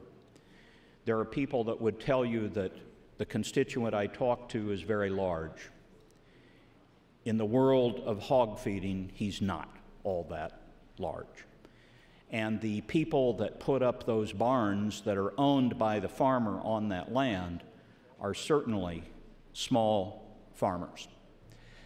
I do have a quick question for Senator Hughes, if he would yield. Senator Hughes, would you please yield? Of course. Senator Hughes, I listened intently when Senator Lathrop was talking about golf courses and parks and different things, and one that was mentioned was Wild Horse Golf Course in Gothenburg, and you may not know this, but there's a large cattle feeding operation about 2.5 miles from that currently, but the golf course was built after that. After that was there. Thank you, Mr. President. My question is, if a farmer, and if it met county zoning requirements, but if a landowner right around Wild Horse Golf Course wanted to build a hog confinement facility there, would they be taking the risk that under your amendment, the golf course ownership would have a 2-year window in which to file a nuisance lawsuit? That is correct. So from a banker's standpoint and from an investor's standpoint, would you think that would be a wise decision on the part of that farmer to take that risk of a $2.5 million investment in a facility like that next to a golf course? Absolutely not. Time, Senators. Thank you. Thank you, Senator Williams and Senator Hughes. Those waiting to speak, Senator Hilgers, Albright, Ben Hansen, and others. Senator Hilgers, you're recognized. Thank you, Mr. Speaker. Good morning again, colleagues. Last 2 times on the mic, I was talking a little bit about some of the principles that I think are at play, and then talking about what I think are the key issues, the key questions for me. One, as Senator Chambers noted, is there a change necessary? Some may think that there's no change needed, and if you don't think a change is needed, then you should vote no on this bill. If you think a change is needed, then the second question, in my view at least, is whether or not it accommodates some of these property rights that we've been talking about in a way that it is consistent with or otherwise acceptable under the right to farm laws that we currently have. So I think those are the 2 questions. Last time on the mic, talked a little bit about why I think Senator Hughes made a very strong case for why some change is needed to accommodate, and we're talking about basic things that any business would do, whether it's in ag or in any other industry. You might want to be able to grow. You might be able to want to change ownership. You may want to actually have a new business line. All things that currently in the ag sector may put you at risk under the current law at risk of losing your liability protections. So in some ways, that uncertainty, especially when you're talking about significant economic investment to grow an operation, that uncertainty can really freeze that investment. I think Senator Hughes is exactly right, and Senator Friesen and others, to say, look, that uncertainty on what our protections might be if we just add 1 acre to our operation is pretty significant. And so I think that that the case has been made that some change is needed. So the second question then is, how does this change accommodate property rights? I think it's a very important question, and I think it's important to sort of understand what AM 1274 would do. And there's a couple different things that I think it does to try to strike that balance. First, and I mentioned it last time, but I think it's important to reiterate, it actually changes, it restricts the instances in which you actually get the protection in the first place. Currently, if you're first in time, you're first in right. So if I own property, someone else comes, no matter what I do, if it's a nuisance, they can't sue me. And that is true even if I'm not reasonable in my any efforts, let alone any to try to help mitigate whatever harm that I might be causing. So that's the current statute. So what AM 1274 would do in the first place is would say, no, you're only going to get this liability protection only if you do a couple of things, 2 of which are new restrictions, new conditions on currently existing rights, one of which is you have to be reasonable in your efforts to mitigate. The second thing it does, and this is really what is added in AM 1274, is it now says, okay, we're going to have a 2-year window after, importantly, because I think this is important, after operation has commenced. So not when you maybe start your construction, which could take a couple years. I mean, in other words, after the operation that is causing the purported nuisance has commenced, that neighbor, that other landowner still has 2 years to file suit. I think that's very important. They have 2 years to file suit. So, and it's timed such that if they have 2 years after operation, that should be plenty of time in which that individual, that landowner, would be able to understand, hey, there's a problem, there's a nuisance, I want to be able to file suit. Now, if for some reason 2 years isn't quite enough, or maybe it's too much, I'm certainly, there's no magic number with 2 years. I think it's a reasonable amount of time. It's not so short to say 3 months or 6 months. It's not so long that you got the protection. The other thing, and if you read this statute, is every time there is a change, the 2-year clock starts over. So if Senator Hughes, if the ownership of Senator Hughes' ground goes to, there's a change in ownership from him to his son, 2-year clock starts over again. If his son then wants to add an acre, 2-year clock starts over again. If he wants to add significant expansion of his facilities, starts all over again. So it's not just 2 years and then they can, after that, they can do whatever they want. It's 2 years for that particular change, 2 years again if there's another change, and so on. So I think that, when you look at this, I think one of the strongest arguments against, and I think it is a very strong argument, is to say it isn't fair, it isn't right to say to a landowner who was there first, right, if you expand into their operation or was there and you changed your operation significantly, it's not fair to that landowner to say, you just have to sort of eat it. It's not fair to say that. And I think that's a very strong counter-argument to this bill.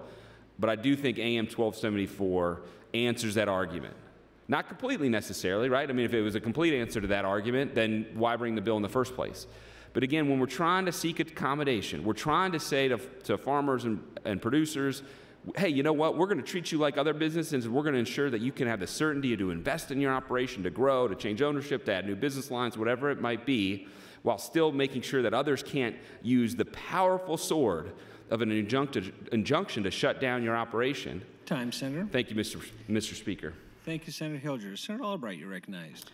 Thank you, Speaker Scheer, and good morning, colleagues.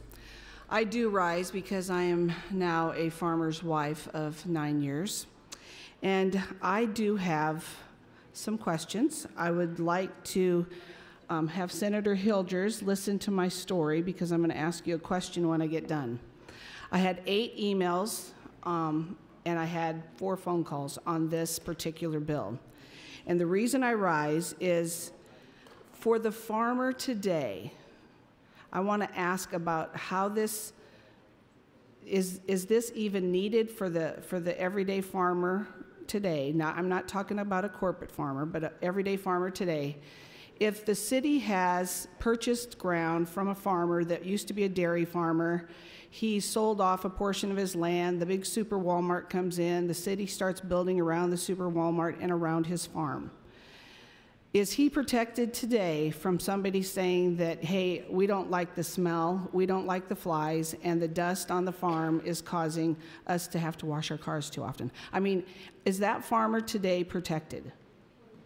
Senator Hilgers, would you yield to a question, please? Senator Hilgers. Senator Hilgers, will you please yield? Yes.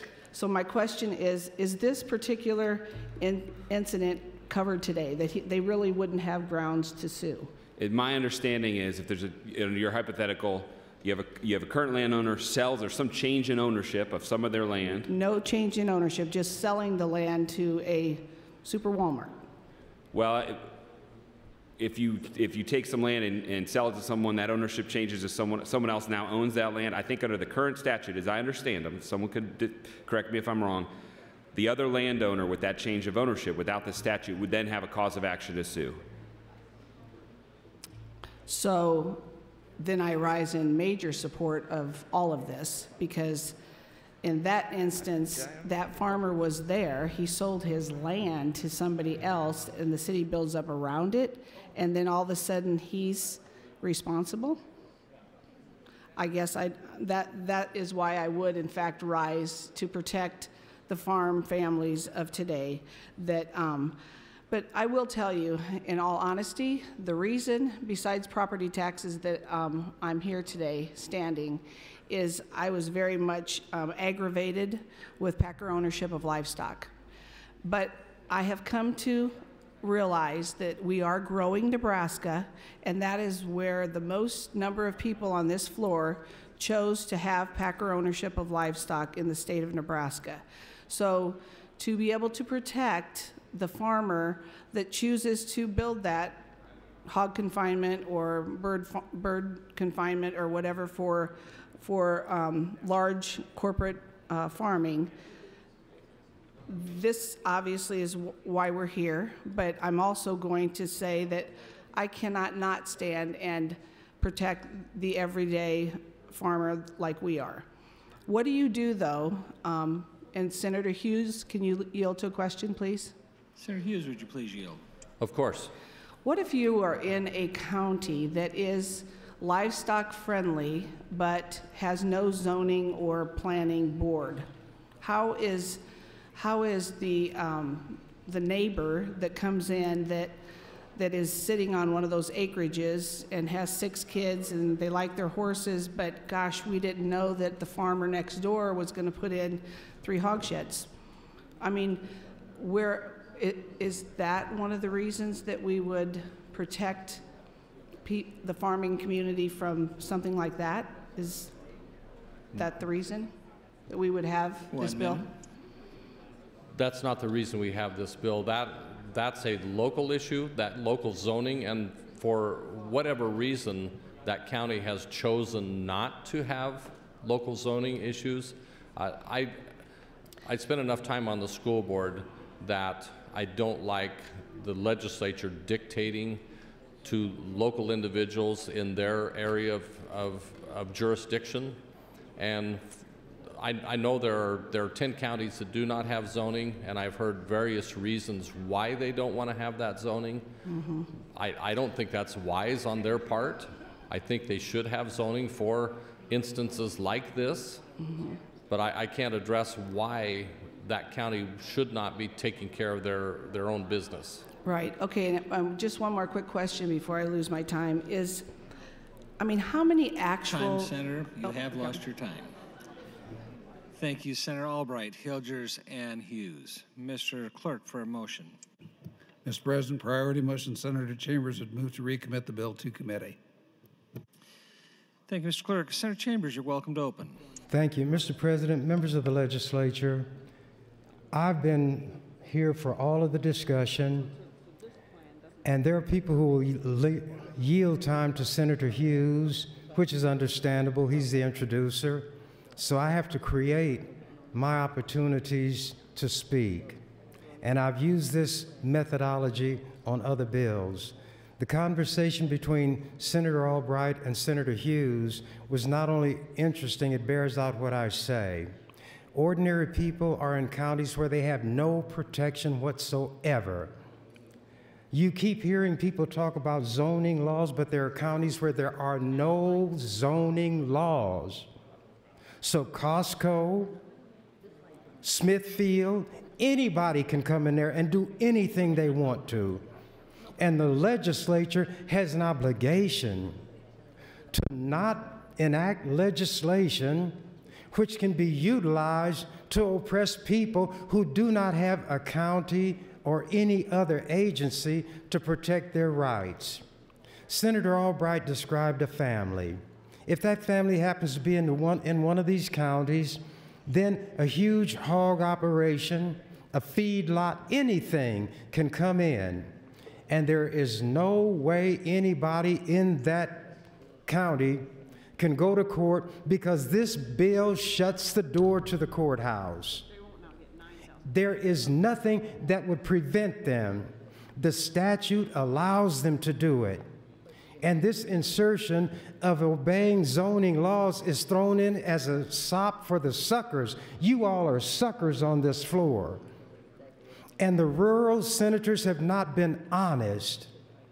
Senator Albright inadvertently made Senator Hughes point out something I've been talking about, where you cannot rely on county boards, and some people don't have even a pretense of zoning. So what you're doing with this law is taking away a present right that people would have to bring a nuisance lawsuit if somebody came in and did these things. Under this law, it takes that away. It shuts the doors to the courthouse, but you're not going to listen to what I'm saying. I'm hoping people who are not on the farms and in somebody's back pocket, some people who are not in that status will listen. The Farm Bureau is not a farm organization. It does not speak for the farmers. It speaks for the big corporate interests and entities, and I'd like to hear Senator Coulterman or anybody else contradict that. I've said it on the floor. I've said it in the Ag Committee. There are people who are top officials in the Farm Bureau who will not come before the Ag Committee because I'm there and I embarrass them by establishing on the record that they're not a farm organization. Senator Holleran knows that he's not going to say anything. None of you are going to say anything because you have interests that are contrary to the interests of the ordinary people. You all are interested in protecting the perpetrator. I'm interested in protecting the victim. Not what the perpetrator wants to spend to be in a position to oppress people, but I'm looking from the standpoint of the one who is going to be oppressed. The victim of these big farm operations. My 3 L's come into play here: the least, the last, and the lost. The nature of production agriculture is intrusive and invasive. Senator Hilgert cannot draw a comparison to his law practice. That is restricted to the confines of a building and the territory within that building that his office occupies. He's not affecting anybody outside that office. Maybe they don't like what he does. Agriculture intrudes on and invades the property of other people. It hinders their ability to enjoy their property. Enjoyment of property does not just mean somebody can come in and take that land away from you. It means that you can enjoy being there and continue to have those things that led you to come there in the first place. You might like the view. You might like a sunrise. You might like a sunset. You might move next to a row crop farm. Because, as I've said, you like to hear the sound of the wind or the breezes and the warm summer evenings rustling that dry corn. You like that. It lulls you. It speaks to your spirit. It takes away and drains away all of those pressures of the day. You commune with nature. Nature communes with you. It's not like a loud, stinking, vermin drawing an infested feedlot or hog operation. And I'm going to speak on this floor for the people in the rural communities who have nobody on this floor from that area to speak for them. You know, it shows the kind of man I am. When there were farmers in this state afraid during the so-called farm strike to identify with those farmers who were willing to risk prison to try to get a fair shake for the farmers, but I was there. I came from the city, and the people who were against them said that these people would hang me up if I came out there, and they're the kind of people who would hang me. I said, well, let me assume the risk, because I see a greater injustice being visited upon them that their own people will not speak for. So when they had conferences, I was there. Not any white farmers from Nebraska, not even in Nebraska. A group of them had gotten a reservation in a Holiday Inn. Then some of the people, like the Farm Bureau, talked to these people from the Holiday Inn and said, these riffraff, these violence-prone people are going to hurt your reputation. And you know what Holiday Inn did? They canceled all those reservations. I'm telling you what I was a part of. I'm not like you all who just fat-mouth and have the Farm Bureau tell me what to do, or the cattlemen who have made contracts with the big companies. So you know where we went?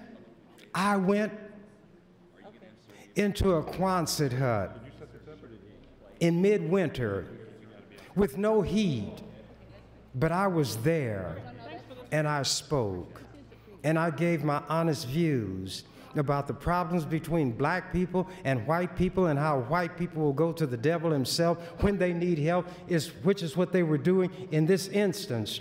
But in this instance, the one you would call the devil and worthy of being lynched is your salvation, and you know it, and that's why you invited me here, and you're glad that I'm speaking in the way that I speak, because now I'm speaking for you.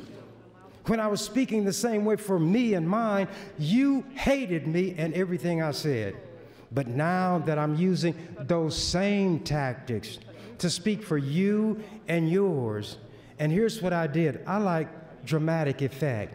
I said, I do not smoke, but watch this. And you saw that steam. You saw that vaporizer. You saw what looked like smoke. I said, that's as close as I'll come to smoking. But I'm here with you all where it's cold. Where is the Farm Bureau? I'm looking around here. I don't see the suits that go into the legislature to lobby. I see people like you. I'm dressed more like you than them, and I'm not doing like governors and others who, when they're campaigning, they'll put on what they consider their hickified clothes to make it look like they're like you. This is the way I dress all the time. These are my work clothes because I'm always working wherever I go. And besides that, if they were clothes that were good enough for the people who gave me my living when I was barbering, they're good enough for anybody. And I was out there, not just in Nebraska. I gave you all some examples, but you don't read anything. I traveled around this country, and I don't even live on a farm. And my reputation preceded me, and I got invitations from all over this country, not just in flyover country where the backward people in Nebraska live, but places where they supposedly have some forward-thinking, progressive people, but none of them would speak in the way that I spoke.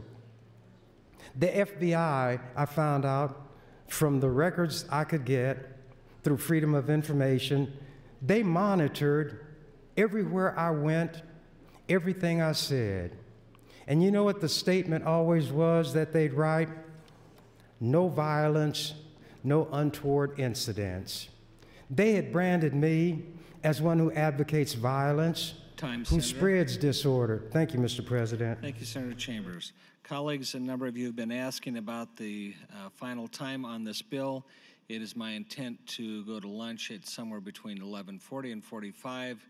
We will return after lunch, and we will have a half hour left of floor discussion and then a vote at that point in time. Senator Hunt would like to welcome 64th graders from St. Pius X and St. Leo's School in Omaha. They're located in the North balcony.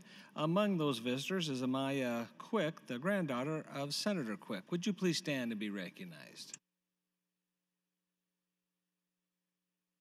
Would you all please stand and be recognized?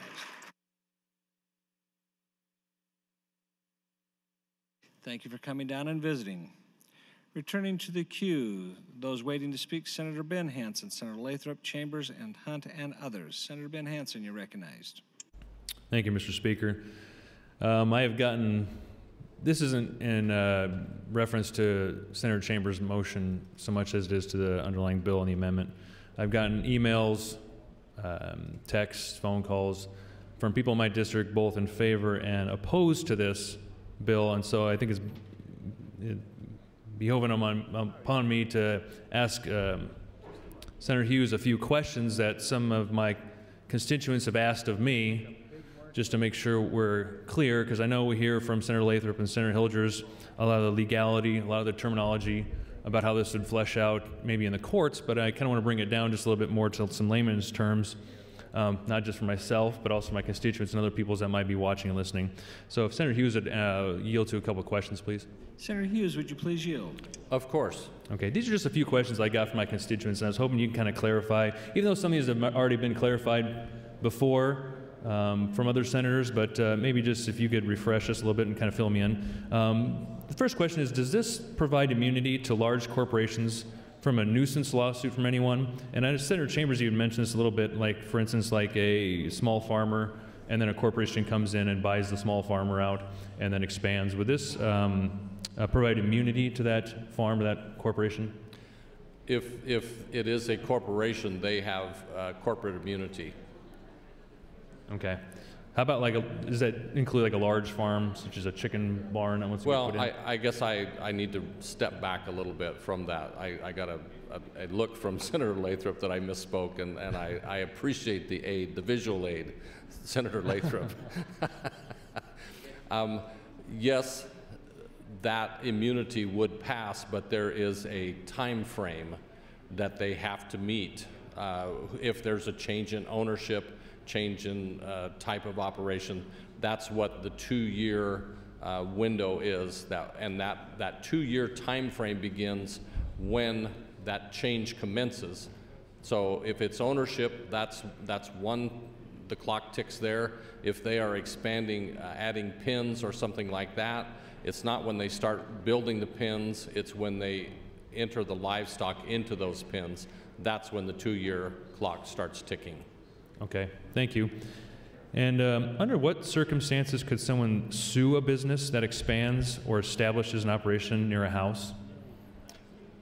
That's what we're talking about, this nuisance. If they are inundated by dust or flies, I mean, if their neighbor is not using reasonable techniques to control those things, or odor is probably the most commented on offense, then they can bring suit. This does not prohibit anybody from bringing suit. Then it goes to the court, and the court has to determine whether there has been loss of privilege of your property. Okay, thank you. I know some of these are repetitive, but I'm just kind of, that's fine. I just want to flesh this out just a little bit. And in your opinion, does this strip away the rights of citizens? No. Okay. Absolutely not. Thank you. And if a nuisance lawsuit is filed, does the operation have to halt expansion during that time? That might be, that's more of a legal question. Maybe I don't know if you can answer that one or not. Yeah, I'm not familiar with, I would not know. Okay. All right. Thank you, Senator Hughes. Appreciate it.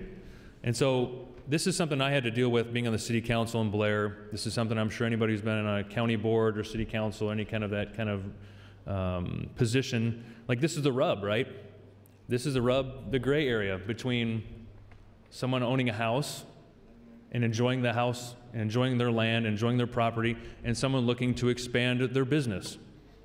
I don't believe in hindering or putting undue burden upon someone trying to expand their business, but we also have to protect the rights of somebody who wants to open the windows in their house, who wants to enjoy their yard without being, without there being an undue nuisance upon them. So I think this is a tough decision as us as senators to try to decide this, and I'm glad that we're having this discussion. I'm glad we're to talk about it.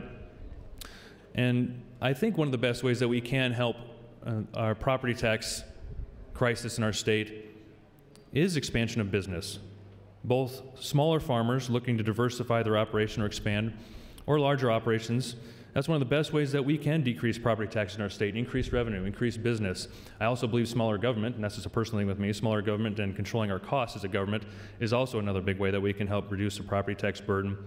But I appreciate Senator Hughes answering some of the questions from myself and my constituents, and I appreciate the discussion we're having on this bill. Thank you, Mr. President. Thank you, Senator Hansen and Senator Hughes. Senator Lathrop, you're recognized. Thank you, Mr. President and colleagues. I want to talk a little bit about the amendment that's before you and a problem that I have with it. And to illustrate the problem, I want to talk about a case that happened back in 1948. Senator Arch, you and I would be concerned about this. This involved a rendering plant that was going to be on the Sarpy County, Douglas County line. It was going to be on your side of the fence. At the Papio, they call it the Papio something or another. I assume that's right where Southport is right now.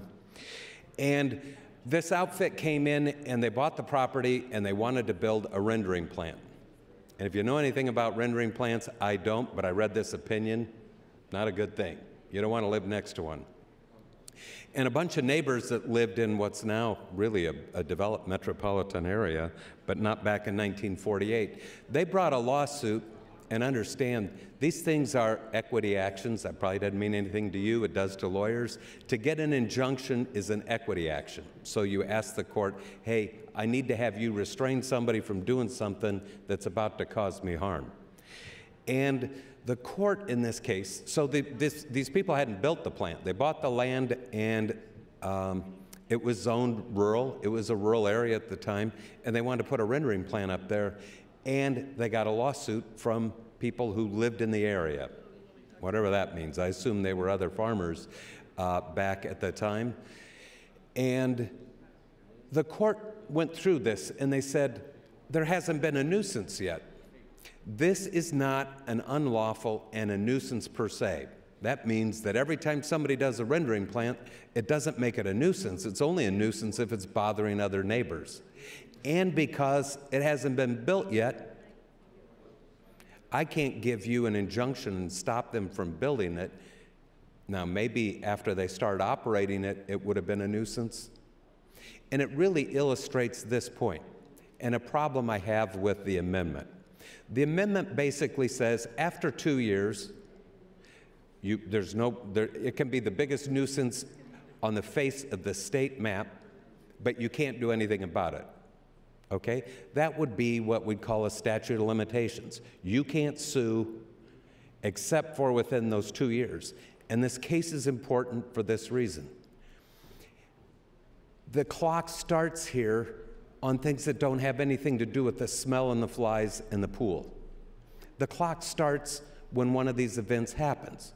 So if you change ownership, if you change the type of operation, let's say that you put up a building.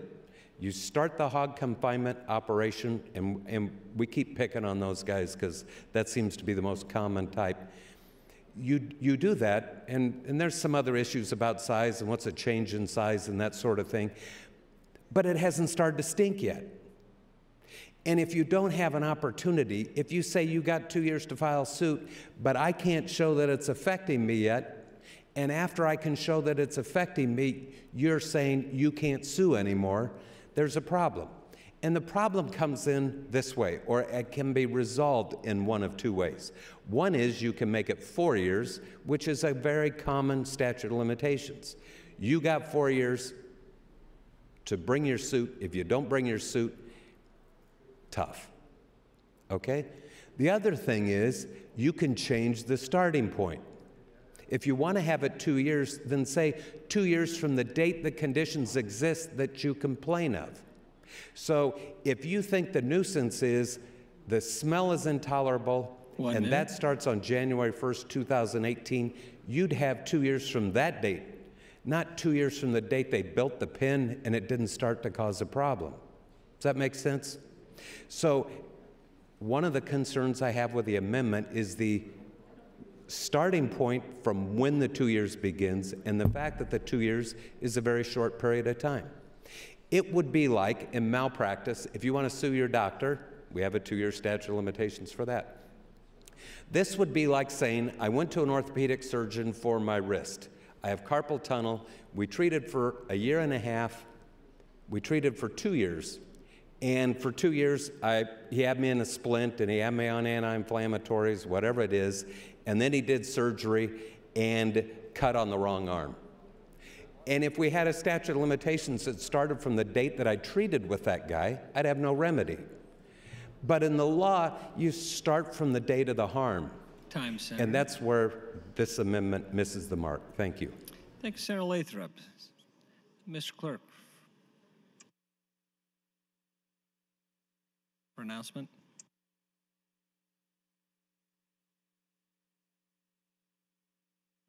Mr. President, the Appropriations Committee and the Judiciary Committee will be holding an executive session at noon in room 1510. Thank you, Mr. Clerk. Those waiting to speak, Senator Chambers, Hunt, Mosier, and others. Senator Chambers, you're recognized. Thank you, Mr. President, members of the legislature. Senator Lathrop was reading my mind, and it saves me having to deal with what he dealt with. Senator Hansen, some of these operations, they buy from the small farmer. That's the change in ownership. It might take them 2 years to get all the architectural drawings, all the financing, everything, but they're working and saying we got the location. But the start was when the sale took place. They may not even be ready to break ground for 2 years. So then when they start from that point, this law says you cannot sue. If they spew stuff out of the smokestacks, you cannot sue. You cannot do anything, and that's why I say the big corporations are behind this, because they're the ones who knew what they were doing when they put this in the amendment they gave to Senator Hughes. Senator Hughes didn't come up with this language. I told you the other day, you all don't listen to me. This is one of those things that's so bad and hurtful, I don't want to be able to tell you later on, I told you so. How does that help the ordinary people who were hurt? Because you were tricked, you were bamboozled, you were misled. Let them be as blunt and forthcoming as I am. Let me give you another example of where I was criticized by people in my community. John Deere was going to close all the dealerships they had in Nebraska, and I didn't think that was fair. There were a lot of people who had John Deere equipment. Farmers didn't do anything, but you know what I did without being asked? I wrote the corporate office of John Deere and told them how I may not be able to hurt them, but their reputation means something to them, and I'll talk about them on the floor of the legislature. When you want them to buy your products, you go by the term John Deere. But then what happens? They get the Dear John letter. I'm not interested in you. I'm out of here. And you know what they did? They sent one of their top officials to have a meeting with me at the airport, a black legislator who hadn't even been in office that long. But see, reputation means something to those people. And we talked. But here's where I had the problem. I was not representing farmers. I was not representing any organization. And yet, what I was trying to do had been carried in the newspapers. So when that guy found out that it's just me, the voice crying in the wilderness, they went ahead, wrote the Dear John letter, and sent it out, and they left.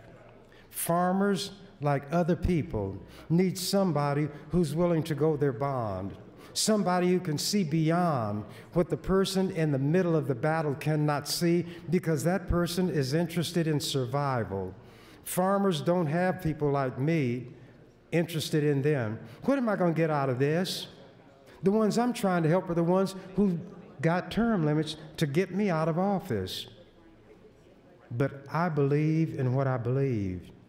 And my belief embraces even those hard-hearted people who don't believe in respecting other people's rights. So, while this bill is before us, I'm going to speak. Why would I spend all this time up here when it has nothing to do with me? I could have been down in my office like other people have been away from this floor. But it's a belief that I have, self-imposed, that makes me speak out for those people who would have contempt for me. But they like what I'm saying now. Because if you're drowning and I have a very sharp two-edged sword and I handed it to you, you would grab that because you'd risk cutting off some fingers to save your life. I'm going to do what I can, and I hope there are some people on this floor who will watch the way those who want this bill have misled, have not been able to answer questions, and the answers and the discussions always had to come from those who disagree. Are there going to be enough people to give this to the big corporations? They're the ones who want it. Those of you who are farming know good and well you could not start one of these big operations now because you don't have the money to do it. So who is it for? It's not for the ordinary farmer. That's the one Senator Albright was worried about. But the ordinary farmer can get nothing from this. Time, Senator. Thank you, Mr. President. Thank you, Senator Chambers. Senator Hunt, you're recognized. Thank you, Mr. Speaker. Like Senator Wishart said earlier today, I'm not in opposition to this bill because of the potential for the flies or the smell or any of these hypothetical irritants that we need to define in the bill, of course, but that we can't really quantify before it happens. I'm very concerned about these things, and I certainly wouldn't want to live next to these things myself. And I've been contacted by many people who oppose this bill for these reasons at my last count, and they're still coming in. I think all of our offices are probably getting calls on this right now, but all the calls I've received, 9 calls in opposition, 19 emails in opposition, I'm not hearing a lot of support for this bill from the everyday people who are taking time out of their days, out of their work days, out of their lives to contact their legislators here in Lincoln about how this will affect them in real ways. The reason I oppose this bill is because of the precedent this sets to take away rights from property owners. This bill takes away the rights of property owners by closing the courthouse doors to people who have legitimate concerns and taking away an opportunity for these family farmers to protect their land. With regard to AM 1274, if we put these property owners on a 2-year clock, that means that we're recognizing that there are operations going on that are worthy of litigating. And I want to call my colleagues' attention to a study from the current issue of the Journal of Rural Studies from April 2019, so that's right now. And this is an academic peer-reviewed journal. This isn't, you know, an email forward that I got from my grandfather or something, but they published a study titled Property Rights and Rural Justice, a Study of U.S. Right to Farm Laws. And what this study found is that these nuisance suits that individuals bring against factory farms typically are increasingly defining whose property rights matter and whose don't in the countryside, in rural America. And right to farm laws elevate the property rights of absentee agribusiness at the expense of those who live in the countryside. So what we're talking about with these factory farming operations are potentially things that are going to affect the value of a person's home as long as the operation goes on. And I'm not saying we shouldn't have huge farming operations. I'm not saying that we should hurt the economic potential of our state by closing these businesses down. I'm not making a judgment on those businesses. What I'm saying is, how dare we take the rights away of people to defend their property? This bill and the amendment to add the 2-year window, it doesn't reassure me, because every time someone's home is harmed by the operations of their neighbor, the clock needs to reset. It shouldn't just be 2 years, but that's not really reasonable, and that's why I'm against limiting property owners to 2 years. We need to make sure that they have the ability to go to the courthouse, to get justice, to defend their property all the time, not just within 2 years of somebody opening up. If a big factory farm next door to your house makes your house uninhabitable, this bill will protect that farm, that factory farm, and the corporation that owns that farm, typically not a Nebraska-based corporation, not necessarily even based in the United States. It would give that company immunity from negligence and nuisance lawsuits. It gives people no legal recourse against the taking of their property. And this 2-year window isn't big enough because a company could sit on that property for 2 years and wait till the window closes before developing it. I grew up in Blair, Nebraska, and I've received a lot of emails from people in opposition to this bill and calls to my office from people I know in Blair. And there's a family in Washington County that has 2 children with debilitating illness. The doctors told them that, this is from their email, that they will have to move or the kids could die from the exhaust from these barns. So for many families, this is a life or death issue. And when they invest in a home and they put down roots in a community and the schools and the businesses there, and we're trying to attract and retain people to rural Nebraska, and then we open the door for big farms to come in and have these operations without giving any recourse to these property owners, they have to leave. They have to come to urban Nebraska, or they have to come to places where their children aren't going to be affected by these fumes and by these nuisances that really affect their quality of life. They go on to say, it's more than stink, it's more than beetles, it's ruining people's lives who have to live in the vicinity of these facilities. She also says, I was told that this facility would be a death sentence for my 91-year-old grandfather by a gerontologist at UNMC. So for that reason, I'm against this bill. It's not about hurting businesses. It's not about closing opportunities for economic development, because I think that we need to do that. And I think that we can do that in Nebraska without passing this bill. We don't need this bill to pass for big factory farms to come in and bring income and jobs to our state. What this bill will do, though, is take away the property rights of people who also need the ability to defend their investment in Nebraska and their investment in their communities. Time, Senator. Thank you. Thank you, Senator Hunt. Senator Breezy, you're recognized.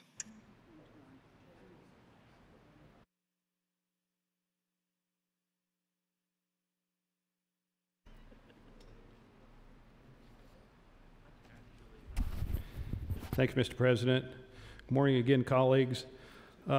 Listening to the discussion, appreciate the discussion.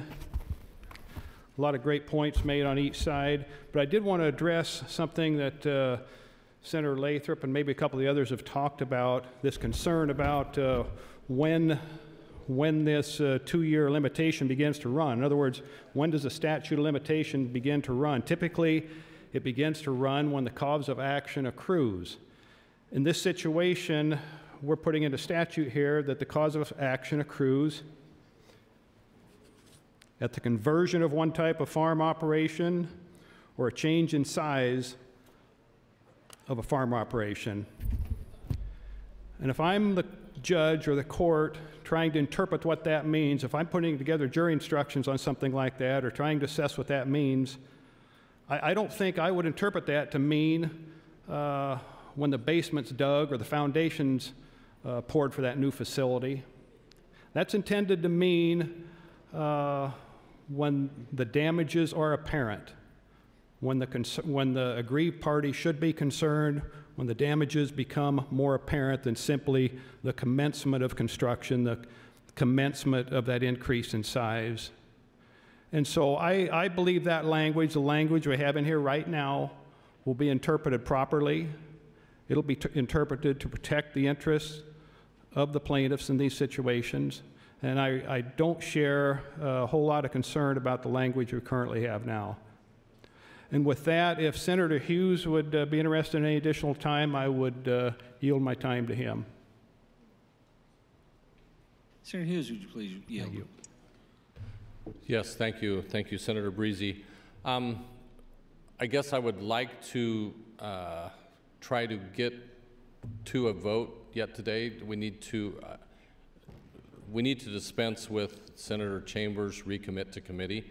Then I have an amendment that Senator Boer and I have been working on that I think alleviates a lot of concerns. So if we can get to that, that's where I would like to go. Thank you, Mr. President.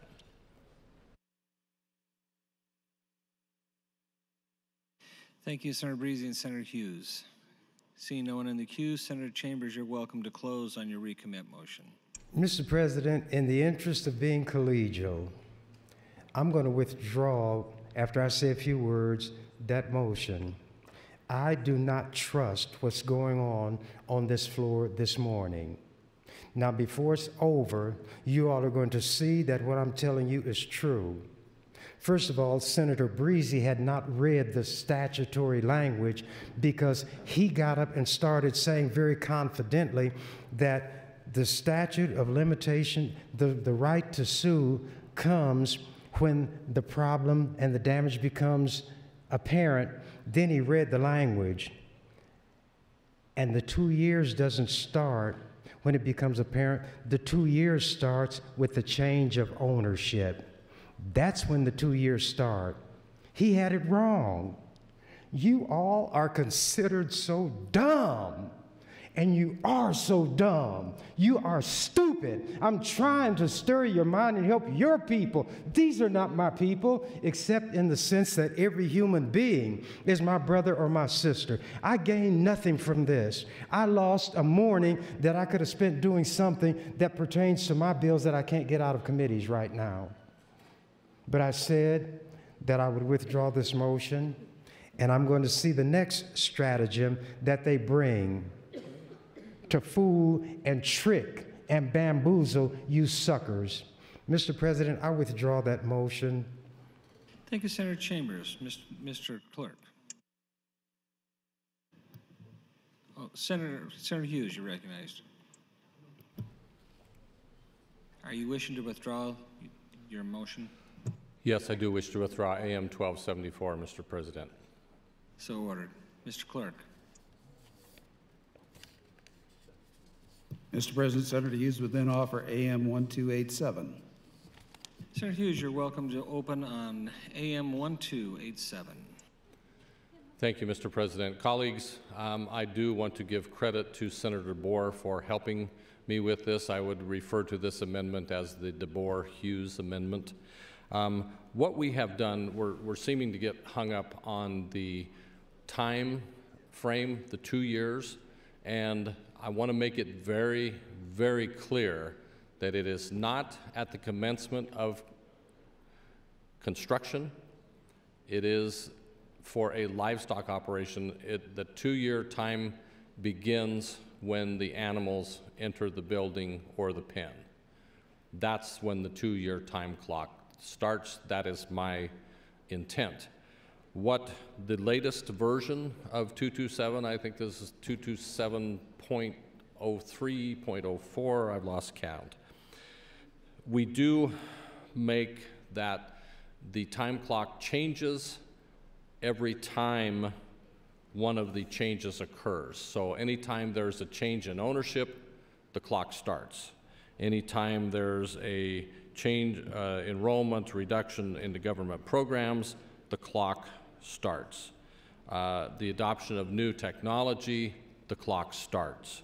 So it is not all encompassing. We're keeping that as more of a separate, treating each of them separately, and I think that goes a long ways towards the conversation about when does the time start, what triggers the time start, and I'm hoping that I'm making that very clear as to when that happens and what this amendment does. And I do appreciate Senator Bohr's help on this immensely of trying to make this better legislation. That's what we need to be doing here. Thank you, Mr. President. Thank you, Senator Hughes. Going to floor discussion. Senator Chambers, you're recognized. Thank you. Mr. President, members of the legislature, I have a copy of Senator Hughes' amendment that's before us, and I would like him to show me the language that he has discussed, which changes what is before us now. Are you asking Senator Hughes to yield, Senator Chambers? Senator Chambers? Say it again. Are you asking Senator Hughes to Yes. yield? Senator Yes. Hughes, would you please yield? Yes, of course. Senator Hughes, I see the language about change of ownership on page 2 and line 17. Is that where your attention is focused, on change of ownership? My apologies, Senator Chambers. I should have been more clear. The first change occurs on page 2, line 5. After the first word operation, the comma, we have inserted at that point, including as modified by subsequent change as provided in this section. That is additional language. The other change that we made is we struck section 4 of AM 1274. Well, let's look at line 17. A change in ownership. That's when the clock starts. Isn't that true? If the small farmer sells it to a big corporation, when that sale is completed, that starts the 2-hour clock. I mean, 2-year clock. Isn't that right? On the ownership portion, yes. And the one who buys it is a corporation. And when the corporation lets 2 years expire and then begins what it's going to do, show me where a new clock starts. At the change in any one of those 4, line 13, line 17, line 19, and line 4, anytime one of those changes is made, a new clock starts. So if a corporation would buy the land, keep it for 2 years, they're fine. But if they adapt new technology on that property, then another clock starts. Well, they're just going to build a hog operation. No new technology, not a wind farm. They're just going to build a traditional hog operation. There's no new technology involved there. They have changed also the type of farm operation, which is guaranteed to them in the law. They're guaranteed to be allowed to change the operation. So they make the purchase. They let 2 years elapse. Then they start their hog confinement operation, and there's nothing that can be done. They cannot sue because the 2 years already elapsed. That's the way I read what you told us. That I hesitate to correct you ever, Senator Chambers, but I disagree with your assessment. What I believe, if you'll allow me a moment to No, because my time will run out. Then you'll probably get a chance to speak. Okay. But here's what I have to say. Members of the legislature, discount what I say. Follow them and see where it gets you. If I thought that what I'm saying is incorrect, I wouldn't say it. They've got a lot of moving parts in this bill. As one of them I mentioned, change the nature of the farm operation. That's not changed. The 2-year time does not start when the corporation begins to build its hog operation. The specific item that's provided for in this law is a change of ownership. When the ownership changes, the 2-year clock begins. And I don't see, and I haven't heard from Senator Hughes, anything that changes that. He doesn't amend that portion, but I will not, oh well, my time is up anyway, but I won't prolong it at this instant. Thank you, Mr. President. Thank you, Senator Chambers. Senator Lathrop, you're recognized.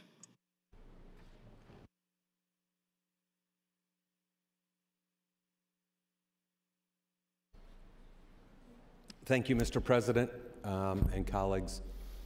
I have had a chance to look at the AM 1287. It does not get to the concern that I expressed the last time I was on the mic.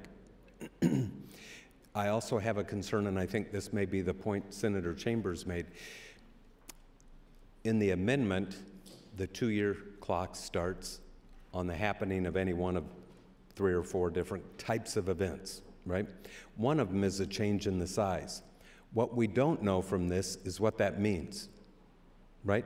So if somebody is raising 25 cows or cattle and they go to 500, is that a change? What if they're raising 25 and go to 30? So listen, if I was a district court judge, and I'm not, but if I were a district court judge and I looked at this statute, I'd say, we don't know what a change in size means, right?